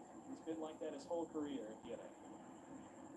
And that is a standard for Mexico and the Mexican national team. Results point for trophies, going deep into tournaments. No matter how it is, how you do it, survive it in advance. And we've seen that for Mexico. Great ball here. Field for Mora. Dispossessed that time. We're into the final quarter of this semifinal. Honduras need to create more. Good persistent run down this right flank by Alvarez, who's able to feed it further for Ramirez, who crosses, and there's really nobody in white. And he was offside anyhow. Something we saw in that first 45 minutes as well. Too many times when Lozano Ramirez or Kyoto get on the ball, it's only on there on an island against this whole back line of Mexico. You need more secondary movement and support coming from a deeper position from Honduras. Aldo Rueda. Always prided himself on structure. Always created teams that are very tough to beat. Has to find a way to solve this Mexico defense, just as they did against Panama late on a few days ago.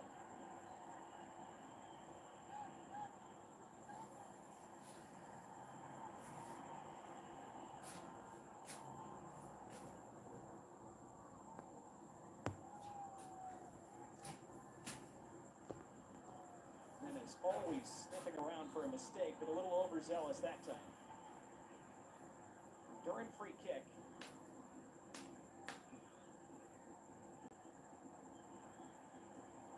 This is clever here from Martinez. Sees the way that Jimenez is coming in, pulls on the last second, but tries to make the most of it in hopes of getting the striker in the book.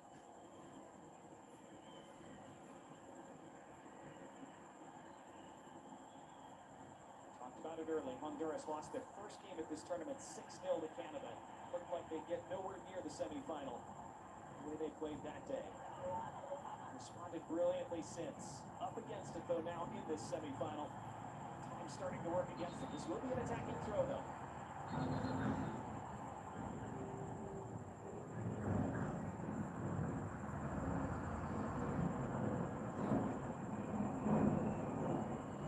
Mexico about to make the first changes of the night. Both sides have stuck with their starters for 70 minutes. But now Orozco and Huerta to come on for Mexico. Jesus Orozco replacing Roberto Alvarado on one of those wings. Huerta, you would think would replace Vega on the other.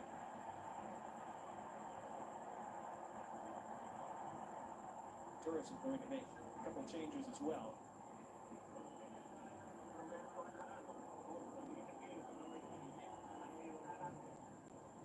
It is Chavez that Huerta replaces.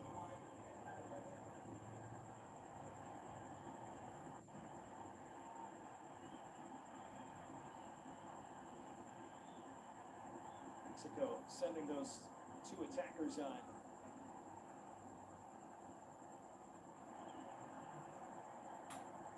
Arboleta and Luis Palma, the two that come on for them. Kyoto, one of those who makes way, along with Lozano. Heaved into the box with that attacking throw. Edge of the area for Flores, tries to head it on further, it's whacked away. Vasquez is able to clear. All the way back for Levi.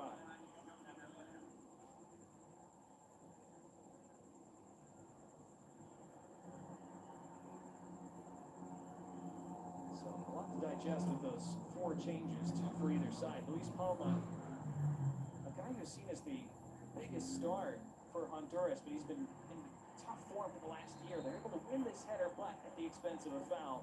Free kick for Mexico. And a card coming out, too, for Arboleta, who's only been on for about 60 seconds. Immediately into the book. Not the impact that you want to make if you are Arboleta. A big physical target, man. So expect Honduras to play into him and try to move off of him. I'll tell you what, I think it's soft. Yeah, you mentioned he's a big target man. That's what he's known for, and he tries to do it right away, but elbow judged to be too high. Initially, it seems like he jumps first and catches Vasquez when he is trying to protect himself, but clever from the Mexican center back. But if you do play to the big target man for Honduras now, you have to have a secondary movement, whether it is Balman Ramirez coming underneath or running in behind him. And for Mexico, secondary actions in terms of your defensive efforts to double down will give you the opportunity to win second balls.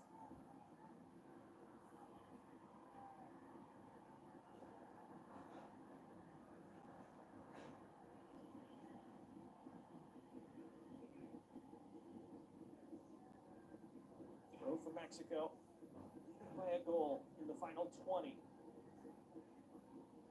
Interesting that Huerta came on for Mateo Chavez, so replacing the left back. Huerta normally is an attacking winger, perhaps being trusted to play back a little bit more defensively, nursing this lately. You see Orozco going to play the left back positioning, which allows Huerta to be more aggressive and more of his natural attacking effort. Again, Mexico's going to build on in a three-back system, dropping Alvarez in between both center backs, which will allow more players to be aggressive at pushing a little bit higher.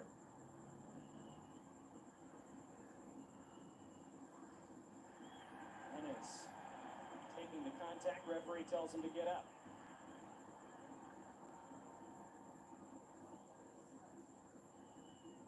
Alvarez now making a run forward. Staying on the ball so well, riding those challenges from Dixon Ramirez, who can't take it away from him. Next ball, not the best. Jimenez hustling all over the pitch. Once again to win it back for Mexico. Huerta able to keep it. He has Araujo making the run down the line. Feeds it to him now. Left it a little bit short. Honduras can scramble it away, but they've got to start building things forward. That's a decent little run here from Davy Flores. Needs options. Finds one on the right with Crisanto. Crisanto trying to chop it infield, does very well. Actually runs into a defender. They're claiming a corner here, and they get one. It's really good work from Crisanto to make something from nothing. Bit of skill as well. Just two, not one, but two defenders of Mexico. And again, also coming across and just putting out this fire. He does take the last touch. This is a corner in favor of Honduras. Approaching the final 15. Could Honduras snatch something? Whipped in and too long over all those white shirts. Second ball. Opportunity to recycle here.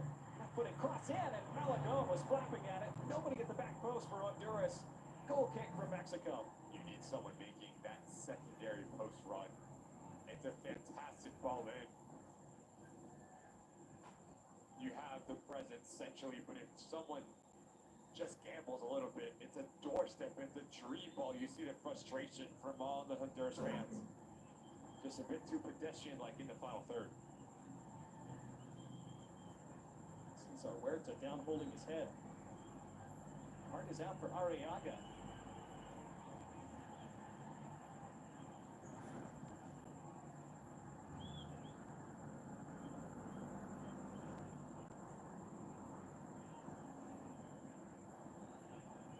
Left side of your screen a little bit.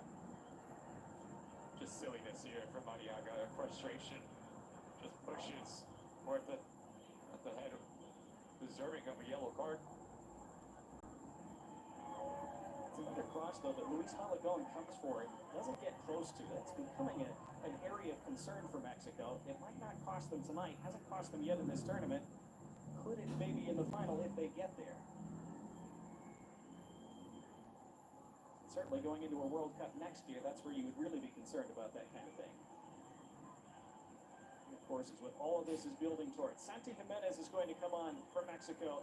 He'll replace Gilberto Mora, who will get a big ovation and deserve it. A potential match-winning assist for the 16-year-old in just his second appearance for Mexico. Fantastic recognition, a bit of skill, but the decision-making and the weight on the pass is everything here for Mora to get his assist. Great impact, especially in that second half for the teenager.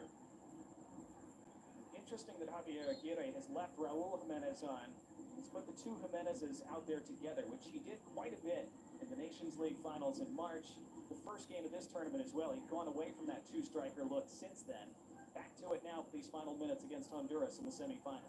We'll expect this Mexico side, especially in that middle third, just to flatten out.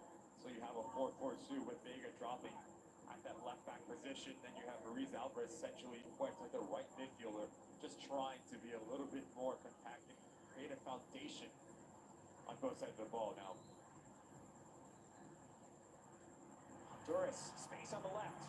Cross needs to be good. The cutback was cut off by Araujo. Opportunity missed there for Luis Palma. Had two teammates in the box waiting for the first time cross and did not deliver it. Yeah, you need to hit this first time for talking about this ball. Falls kindly to just smash it right on top of that 6-yard box and just see what happens. Opportunity that you need to take if you're trying to claw yourself back into the semifinal. Started to talk about Palma earlier. He's come under intense criticism back home. Under contract with Celtic in Scotland. Was sent out on loan to Greece with Olympiacos. Wasn't able to make much of an impact there. They declined to make that signing permanent. Unclear what role he'll have at Celtic this upcoming season. He was so poor in their opening game in that 6-0 loss to Canada. He was hooked at halftime. Again, he's regarded as the most talented player in this Honduran squad. He did have a big impact in that quarterfinal against Panama. Scored one of the penalties. Hoping to have an impact here, but wasn't able to on that opportunity a moment ago. Now Vega can counter for Mexico. Santi Jimenez to his right. Vega will check up and do the smart thing. Fantastic work from Vega. He's worked extremely hard on both sides of the ball. Ability to read the passing, but also just slow the game down. As he'll lay it start again in favor of Mexico.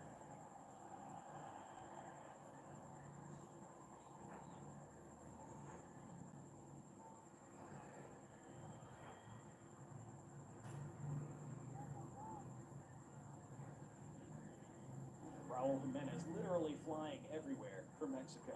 Again, 34 years old, still covers so much ground, just getting better as he ages somehow. Just infectious.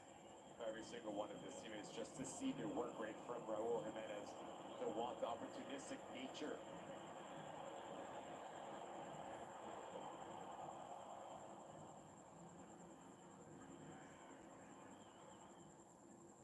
Honduras, even with the big target forward, Justin Arboleda on late, still can't win those first balls from those long punts forward. Into the final 10 in this semifinal. Mexico closing in on yet another Gold Cup final as things stand. Can Honduras change that? Ball trying to be threaded through for Dixon Ramirez. Not quite off the heel of the defender. No foul there, and Mexico can counter with both Jimenez's. It's Santi on the ball. It's Raul to his left. Santi Jimenez takes a tumble. Referee not interested in that either. Picked up by Menjivar. It's still just 1-0.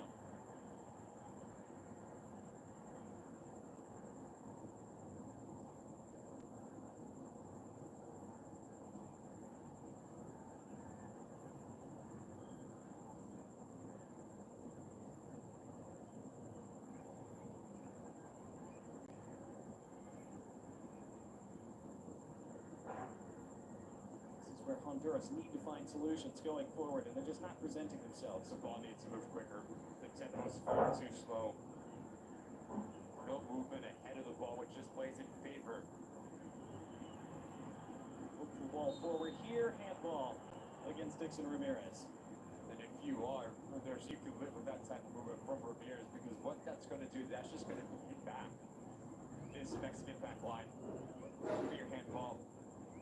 You can play into this man just enough of a touch here from Orozco to deny. Clever ball from Emeleta and try to break a line and unlock this Mexican back line. Flawless positioning from the sub coming in. It's the best through ball Honduras have had tonight. There haven't been many to choose from.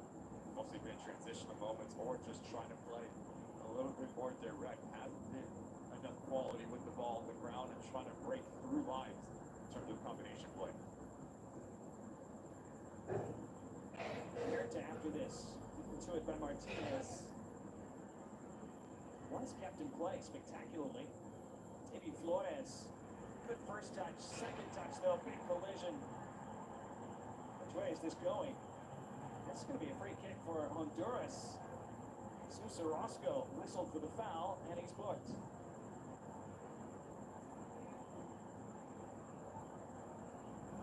The argument for all the Honduras players is that Orozco's boot is really high. Studs are exposed, doesn't make contact with the ball, but he comes through and catches Flores right here, which is a foul. With the C yellow, bit harsh from Juan Calderon. Didn't actually get them with those high studs, which I think is what the Honduran players thought.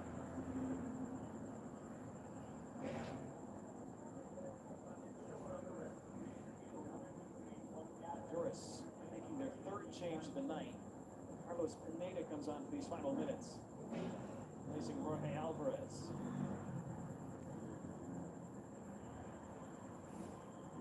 Loose ball in the middle of the park. Honduras able to clean it up for now. Pineda's never scored for Honduras. He did score their winning penalty in the quarterfinal against Panama. Central midfielder.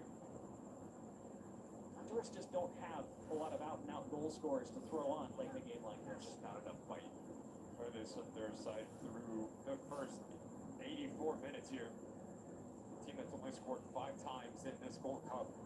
This goes over the top. They might have something on here. It's hooked into the middle. Toward the top of the 18-yard box. Justin Arboleda trying to make something from it. Palma able to head it down. Can't quite get it under control, and Raul Jimenez gets his body in the way. This is floated for Santi Jimenez, who takes it in first time. He's 1v1 with the defender, tries to carry it wide, runs into the defender.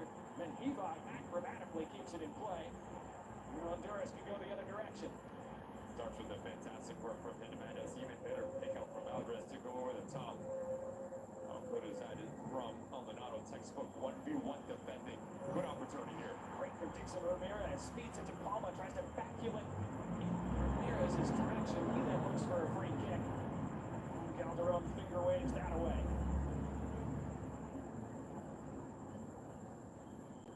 Honduras do have it back though.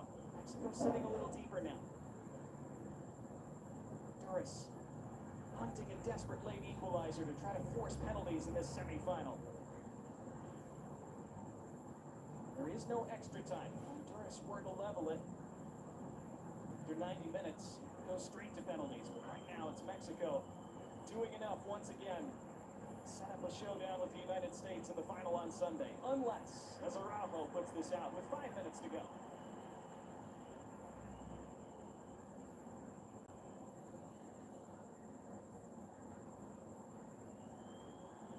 Here come Honduras, edge of the box, trying to feed it into Arboleda. It was a misplaced pass.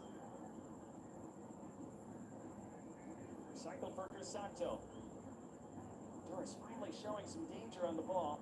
Have they waited too long is the question. Takes 85 minutes just to put their foot on the ball and create some attacking opportunities through the run and play.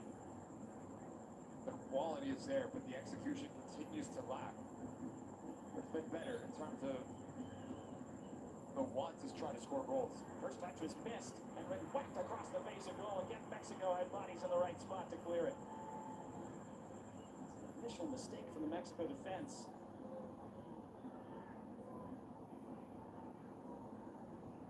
We're starting to cause one or two problems. The problem is they only have 4 minutes plus stoppage time remaining for one of those problems to pay off. Davy Flores trying to feed Palma. Couldn't get turned with it. Mexico always dangerous on these counters. Not there though. Jimenez turns it over. Arriaga sent Huerta sliding. Palma, clever back heel, but not connecting with someone in white.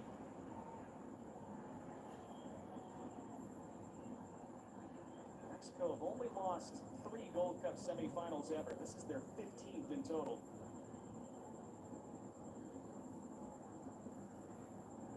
This is Santi Jimenez now wrestled off it by Crisanto. Great recognition from the outside back to come across. As Maldonado got pulled out of position, Crisanto doing a good job of just applying some coverage for his center back.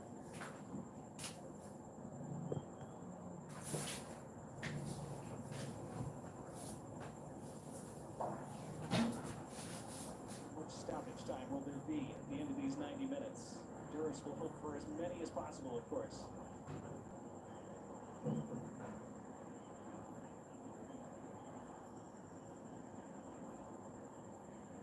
Out of that nervous stage again.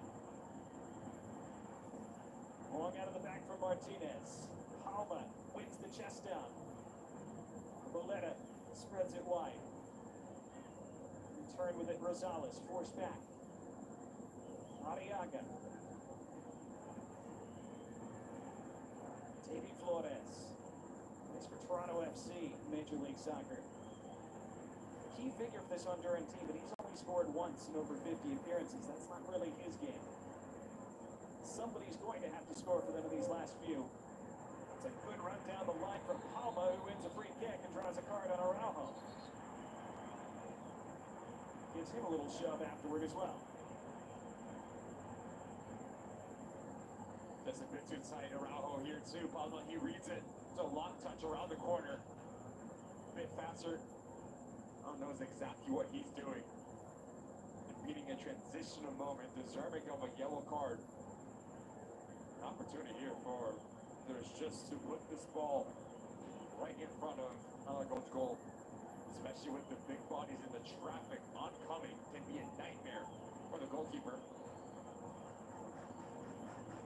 Davy Flores comes off, replaced by Edwin Rodriguez. Midfielder for midfielder. Rodriguez perhaps a little bit more creative.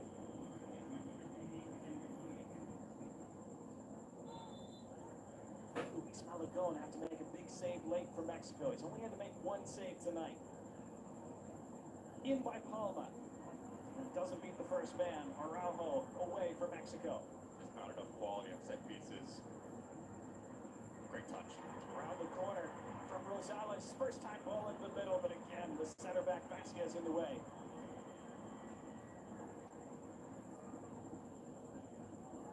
And his partner Montes heads clear. Just a few seconds. All eyes will go to the fourth official, Pierre-Luc Lazière. Let's see how many minutes he holds up on his board. Going, taking as many seconds as he can before picking this up. Just too many times for Honduras in set ball opportunities, unable to bypass the initial line, and that first man of Mexico, especially when you're struggling through the run of play. Set pieces are a great way to try to stick the ball to the back of the net.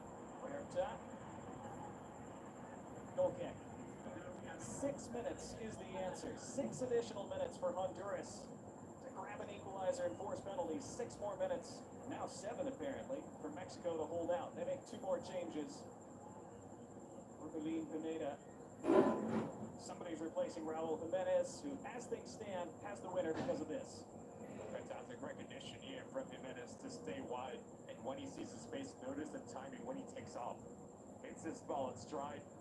Right now is the game winner and puts Mexico into the final of the 2025 Gold Cup.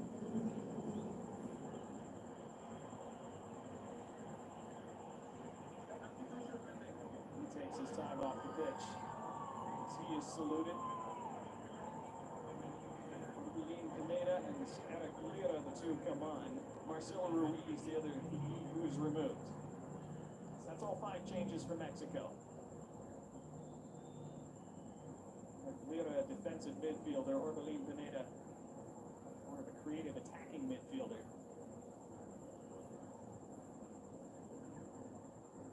Back to just 1 striker now for Mexico, which is perhaps less fun, but also perhaps more effective. Trying to see the game out. Levi trying to get all 11 players behind the ball. And when you do get possession of it now, Jimenez needs to do a good job in terms of his hold-up play.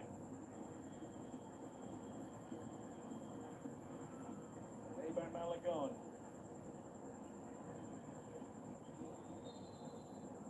Free kick for Mexico. Honduras still can't win a header tonight, even when it's uncontested. They did get the free kick in the end. They're going to spin it forward as far as they can, and Juan Calderon says, no, that's 1 spin too many, thank you. Played 2 minutes of the additional 7.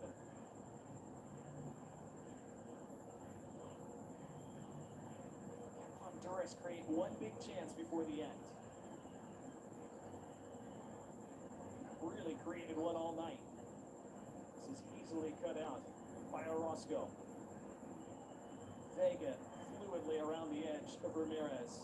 Looks for the return ball. It's an Alvarez. A little loose. Gives a throw to Honduras.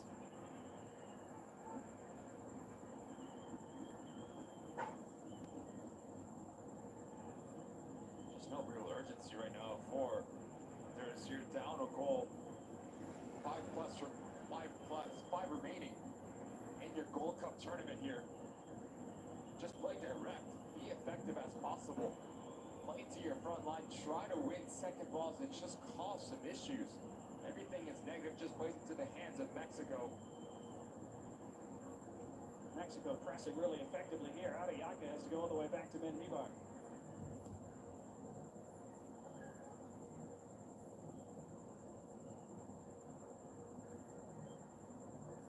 Stabbed away by Montes.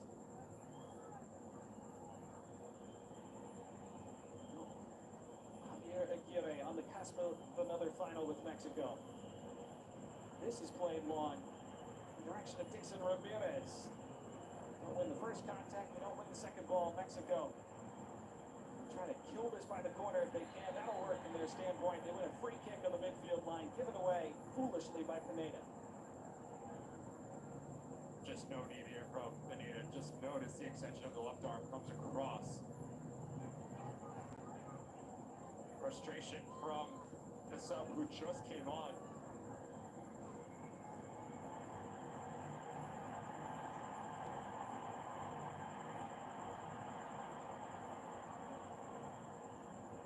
Well, security deals with that.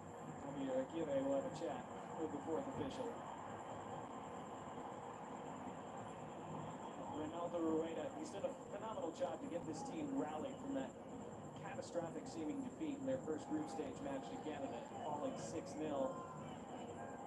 So it's been a wonderful run for them to get to this semifinal. It's not quite over yet. Not been able to pose nearly enough of a threat since falling behind early in the second half of that Raul Jimenez goal.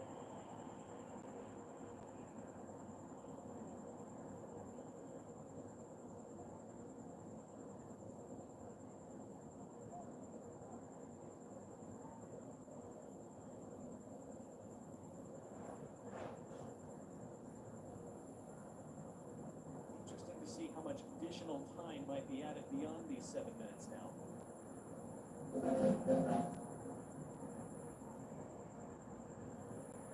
they're hoping to keep the ball, kill off this game. They made a couple fancy touches and a third. He tackled off it. Levi has a chance to get it back. His body in the way, wants the free kick. Referee trying to keep this game under control, and it's about to spiral out of control, and now the card to Levi for time wasting.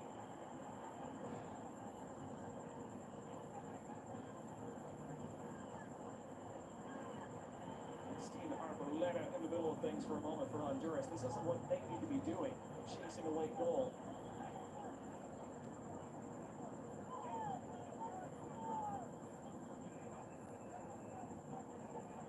Just pure frustration from all the players for Honduras, just trying to get on the ball again.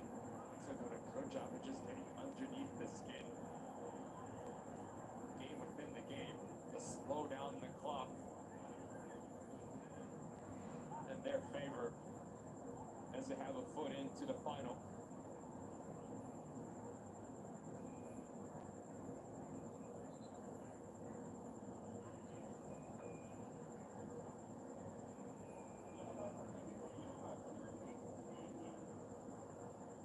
They're both late. And that wouldn't matter for the final. Unless you were to pick up a second yellow. Since being checked and now cleared. On we go. We've almost had 7 minutes. We will play further at the discretion of referee Juan Calderon. Forward from Benjivar. Everything's got to go forward for Honduras now. First header won by Arboleda. Second ball, third ball. Mexico able to scramble it away. Pineda got it forward. Vega couldn't get there. Taken by Crisanto.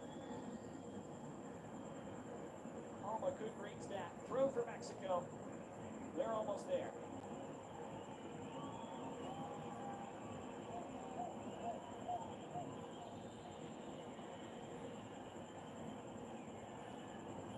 Mexico fans whistling for the final whistle. Had a lot of stoppages in stoppage time.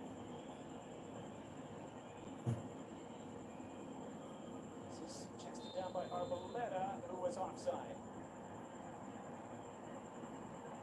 Difficult evening for Arboleda since him coming onto this field, unable to make his impact really felt.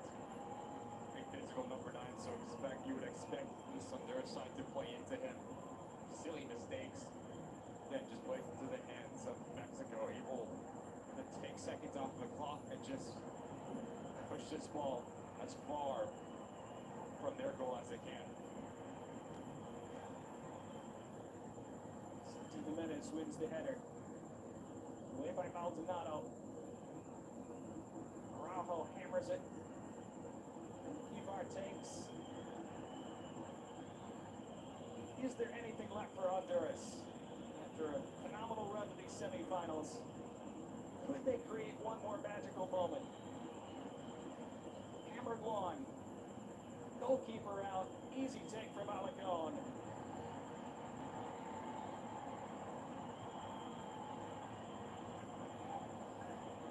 It's looking like another smiling night for Mexico fans in the Gold Cup. Juan Calderon checking his watch.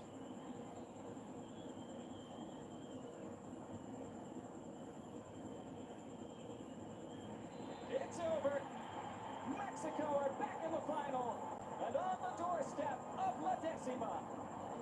Their quest for a record 10th Gold Cup will go all the way to Houston on Sunday for a showdown with the United States.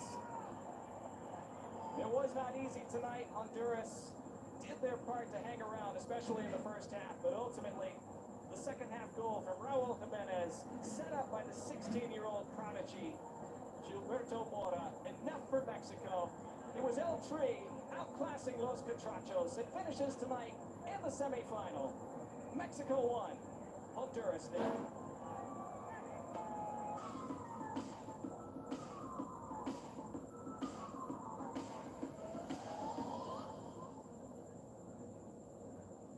Anytime I kiss your face, I smoosh your.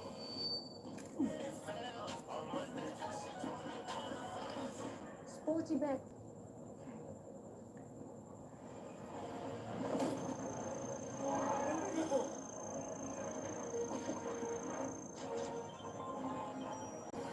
Wow, amazing.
Next contestant, Linton Cole.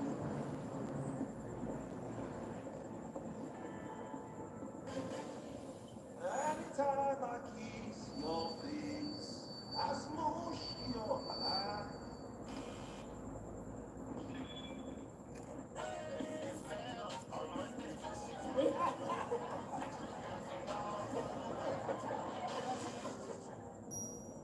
Sporty bet. Sporty bet.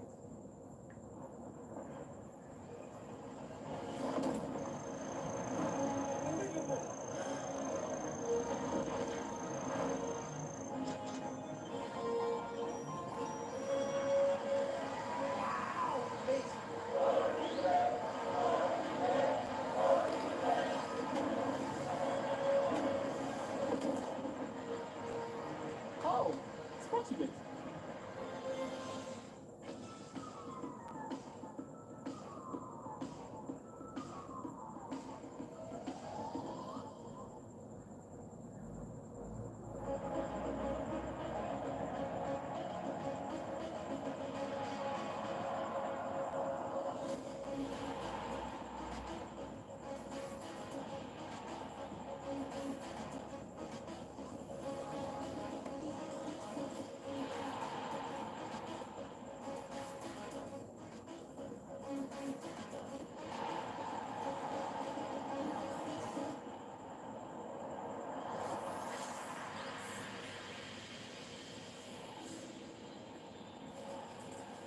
Inter began the 2024-25 season as the reigning champions. And the Nerazzurri remained the team to beat, especially after Simone Inzaghi's men added ability and experience to a squad that had cantered to the Scudetto the previous season. While the champions had favoured continuity in their attempt to successfully defend their domestic crown, their rivals went a different route in the hope that a fresh start in the dugout could deliver an immediate return on the trophy front. Antonio Conte had built his reputation on getting results, and quickly. So he appeared a good fit as the new Napoli head coach after the Partenopei had lurched from the sublime 2022-23 Scudetto season to a ridiculous title defence that saw them finish 10th with 3 different coaches along the way. Milan had finished as runners-up to Inter, albeit Stefano Pioli had paid the price for losing too many derbies, including one that would eventually be worth a second star. Pioli had won the title in 2022 with veteran Zlatan Ibrahimovic as his elder statesman. And the former Sweden star was now embarking on a new chapter in his career as senior advisor to the Rossoneri ownership group. Ibra's first task was to appoint Pioli's successor, and he plumped for ex-Roma boss Paulo Fonseca. Juventus were also in the market for a new coach, after Massimiliano Allegri's second spell had only delivered a Coppa Italia trophy. The Bianconeri's football director, Cristiano Giuncoli, swooped for the hottest young property on the Italian scene, Thiago Motta, who had just improbably secured Champions League football for Bologna. Vincenzo Italiano left Florence to fill the vacancy at Bologna, and Raffaele Palladino was rewarded for his exploits at Monza with the Fiorentina job. Marco Baroni had also impressed with unfancied Verona, and he caught the eye of Lazio president Claudio Lotito, who named him as the new Biancocelesti boss. On the other side of the capital, Daniele De Rossi began his first full season at the Roma helm. While after winning a first piece of silverware, courtesy of the Europa League in year 8 in Bergamo, could Giampiero Gasparini mount a title challenge in his 9th league campaign as Atalanta coach?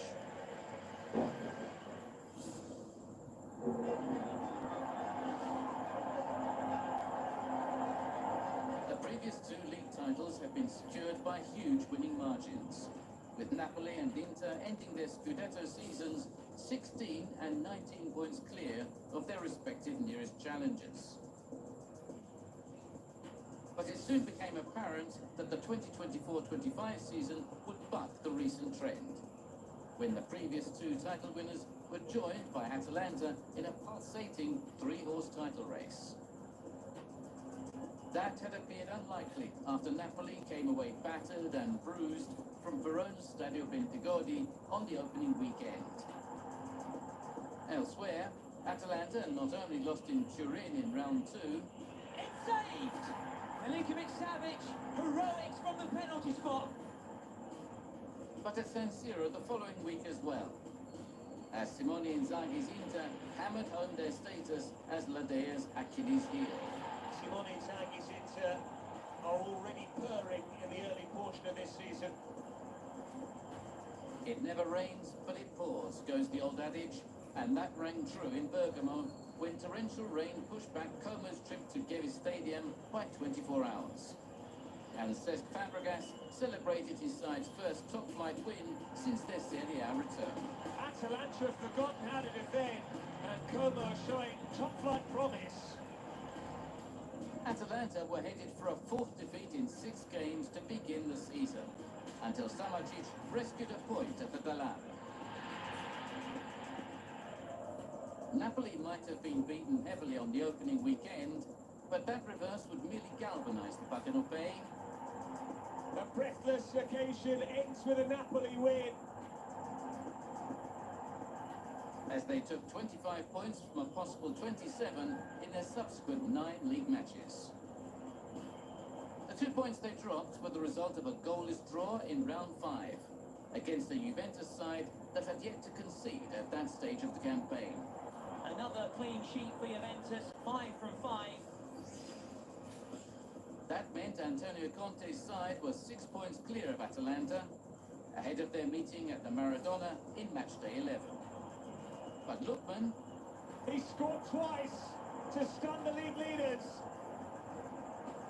And Retegui helped bring up a 5th consecutive victory for the visitors.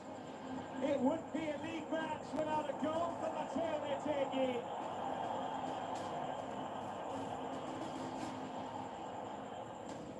Further north, champions Inter just couldn't keep their momentum. For every comfortable win, there was an average performance to go along with it. Kenan Yildiz has single-handedly got them back on level terms. But the Nerazzurri still went into their matchday 12 fixture at home to Napoli on the back of 5 wins from their previous 6, and trailing the league leaders by just a single point. To say it is congested at the top of Serie A is an understatement, and then some. Inter also trailed in that match, but would have the chance to win it from 12 yards, only for the penalty specialist to lose his bearings. What a scene! One of the great certainties in Italian football. The myth has been busted. Inter would return after the November international break in style, putting the game to bed in Verona before the interval. However, a medical emergency would see their game at Fiorentina abandoned after midfielder Edoardo Bove collapsed. The Roman would later recover in hospital in Florence and would spend the rest of the season serving on Raffaele Palladino's staff. Inter would therefore have a game in hand until that match was replayed at the Franchi in February. And they would win all of their remaining league matches in 2024 with some eye-catching displays along the way. Barella! Atalanta were on course to finish the year perfectly, only for their final opponents to end their winning run. It is the first time that they've dropped points since late September. 11 victories on the bounce remained a club record sequence, though that same form would prove elusive in 2025. Napoli had beaten Roma and Torino by the slimmest of margins, but Antonio Conte's men came unstuck by that same 1-0 scoreline at home to Lazio in round 15.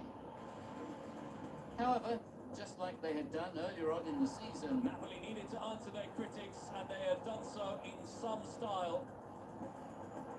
the Partenope harnessed a loss to go on a winning run, following up their reverse to the Biancocelesti with 7 consecutive victories either side of the turn of the year. The fixture list would be complicated by Inter's and Atalanta's involvement in the EA Sports FC Super Cup in Saudi Arabia. But after Atalanta were held by Juventus in matchday 19, He's back! and Inter could only draw at home to Bologna, After 6 straight league wins, Inter drop points again. Napoli became winter champions as the team top at the halfway stage. An honorary title made official once Fiorentina beat Inter in their rearranged game. The first win in nearly 8 years against Inter on this ground for Fiorentina. And what a victory it was. It ends here. Fiorentina 3, Inter 0.